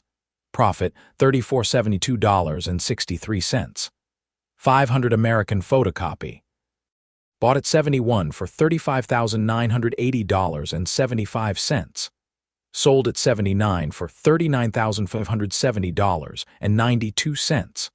Profit $35,090.17. 1,000 Union Oil of Caliph. Bought at 46 for $46,420.00. Sold at 50 for $49,669.00. Profit $32,49.00. 500 Polaroid. Bought at 121 for $60,755.50. Sold at 127 for $63,299.08. Profit $25,043.58. 500 Brunswick bulk colander. Bought at 71 for $35,855.65. Sold at 77 for $38,322.08. Profit $24,066.43. 500 Bell and Howell. Bought at 93 for $46,741.50. Sold at 99 for $49,436.81. Profit $26,095.30. This being the stock market, not all my deals were successful. A number of stocks I bought did not behave as I had predicted. These are some of my transactions ending with a loss. 1,000 Senko instruments. Bought at 23 for $23,300.00. Sold at 22 for $21,755.76. Loss $1,544.24. 500 Reichhold chemicals. Bought at 65 for $32,727.50. Sold at 63 for $31,703.17. Loss $1,024.33. 1,000 Fansteel. Bought at 63 for $63,953.50. Sold at 62 for $616 s 7.96. Loss $2295.54. 500 Philadelphia and Reading. Bought at 131 for $65,760.50. Sold at 129 for $64,672.79. Loss $1,087.71. These two tables confirm my method completely. You will notice that in each case I was successful in taking larger profits than losses in proportion to the amounts invested. Remember that all these operations were entirely done by telegram from New York to New York. I had never seen or spoken to my brokers even once. Many times during the day's trading when some of my holdings began to flutter and fail like dying birds, they must have itched to pick up a telephone and alert me. They must have felt I was the biggest fool in the world to forbid them to do it, but my rule was rigid. I heard the news good or bad every day at 6 p.m. when my telegrams arrived. Then I began to act. During the few weeks I spent trading like this in New York, signs of trouble started to show up in Universal Controls. It began to lose its steady upward marching progress. Its activity and price advance became wild, too wild. This spelled trouble, and trouble surely came. After an advance from 66 in the first week of March, the stock rose within 3 weeks to 102. It was at this point that it switched its momentum and began to go in the other direction. I did not like the look of this drop at all. It fell as if in an air pocket, and there seemed no sign of a rise. I had little doubt that the holiday was over.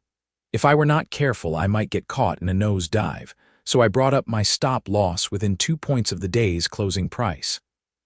I was sold out of Universal Controls next morning at varying prices between 86% and 89%. This was more than 12 points from the high. I was well content with this. There was no reason why I should be unhappy. I had had a good long ride and my total selling price was $524,669.97. This gave me a profit of $409,356.48. I now had a very large capital to invest. I took a careful look at the market, looking as usual for an actively traded, high-priced stock.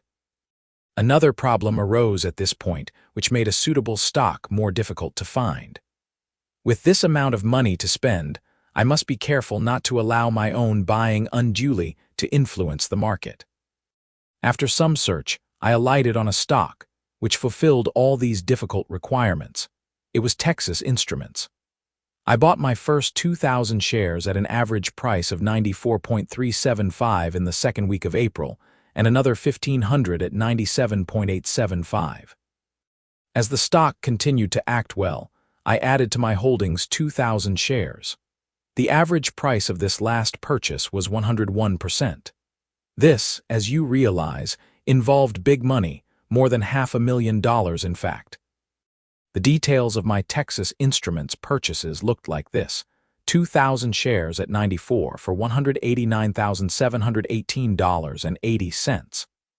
1,500 shares at 97.875 for $147,544.35. 2,000 shares at 101.875 for $204,733.80. Total 5,500 shares, $541,996.95. Now that the capital I had taken out of Universal Controls was reinvested, I devoted my attention once again to Thiokol. Thiokol and I were now partners of long standing and had, like all old-time partners, a special relationship. I had always allowed Thiokol a greater leeway than other stocks, partly because I really felt this stock, and also because I had the great advantage afforded by the special subscription account. It would have been foolish to give up such a unique credit arrangement, so I always kept my trailing stop-loss far behind its rise. This I would do with no other stock, but in the case of Thiokol, it saved me twice from being sold out. The second time was when it had a very bad reaction in the first week of April. This reaction came on the heels of the announcement of a 3-for-1 split. It was so severe that I thought we would have to part, but I decided to let my stop-loss decide. This was not touched off, and the sinking spell was quickly followed by a vigorous rise. However, I was not the only one who liked Thiokol. The newly split stock was met by a hectic public response which shot it up to 72 in the first week of May. The response was too good. It led to this amazing situation. Its activity for the week was an incredible volume of 549,400 shares. Its advance for the week was 13 points. The trading volume represented an aggregate value of $40 million. The price difference for the week was $7 million. It looked as if every trader on the New York Stock Exchange had done nothing else all week but rush in and out of Thiokol. Of course, it could not last. The governors of the New York Stock Exchange decided to suspend all stop orders. The effect of this was that the majority of traders left the stock alone. They would not buy and sell a stock where they could not protect themselves. It also meant that I was automatically out of the stock myself. They had taken my most powerful tool away, and I could not work without it.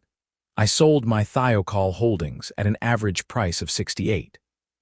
This gave me, under the 3-for-1 split, over $200 for each of my original 6,000 shares. I had paid a total of $350,820. For my 18,000 split shares, I received $1,212,851.52. My profit was $862,031.52. The prospect of putting $1 million back into the market posed an enormous problem. I would have to be doubly careful. This was too much money to switch into another stock easily. It was such a big sum that my buy was bound to influence the market. I also had to face the fact that my stop-loss would be no longer practical, because no trader or specialist would absorb such a large quantity of stock in a matter of seconds. There was only one thing to do. I decided to divide my funds into two parts. Once I had made up my mind to do this, selection was comparatively easy.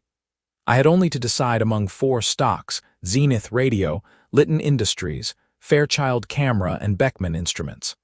I had watched all of these for a long time. They were all suitable as far as my techno-fundamentalist theories were concerned. Now all that remained was to see which 2 of them I should choose. There was only one way to do this: to let their strength in the market be the judge. Using the technique I had employed so successfully with universal controls and thiocall, I made a pilot buy into all 4 of them on May 13, 1959. 500 shares Zenith Radio at 104 for $52,247. 500 shares Beckman Instruments at 66 for $33,228. 500 shares Fairchild Camera at 128 for $64,259.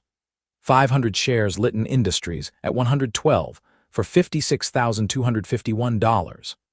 On each of these stocks, I put a stop-loss order of 10% below buying price. I was fully aware that these stop-losses were vague and too mechanical. It was a deliberate, if clumsy, method. I purposely used this system because I knew sooner or later it would eliminate those of the 4 that were weakest. On May 18th, I was stopped out of Beckman Instruments at 60, and on May 19th, I decided to sell Litton Industries, which was acting worse than the others, at 106. Now I adjusted my stop losses on the remaining stocks. It was the 4th week of May when I proceeded to switch more than $1 million into the 2 stronger stocks. These were my total purchases. Zenith Radio, 500 shares at 104 for $52,247.00. 1,500 shares at 99 for $150,359.70. 1,000 shares at 104 for $104,494.00. 1,000 shares at 105 for $105,745.30. 1,500 shares at 107 for $161,996.25. Total 5,500 shares, $574,842.25. Fairchild Camera, 500 shares at 128, $64,259.00. 1,000 shares at 123 for $123,763.30. 1,000 shares at 125 for $125,515.00. 1,000 shares at 126 for $126,766.30. 1,000 shares at 127 for $127,517.00. Total 4,500 shares, $567,820.60. Discounting my short-term tradings, my funds were switched from stock to stock in the following way. March-April 1959. Sold Universal Controls, $524,670. Bought Texas Instruments, $541,997. May 1959. Sold Thiocall Chemical, $1,212,850. Bought Zenith Radio, $574,842.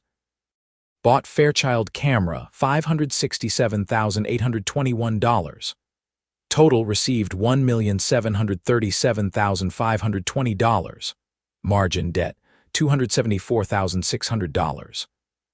$1,462,920.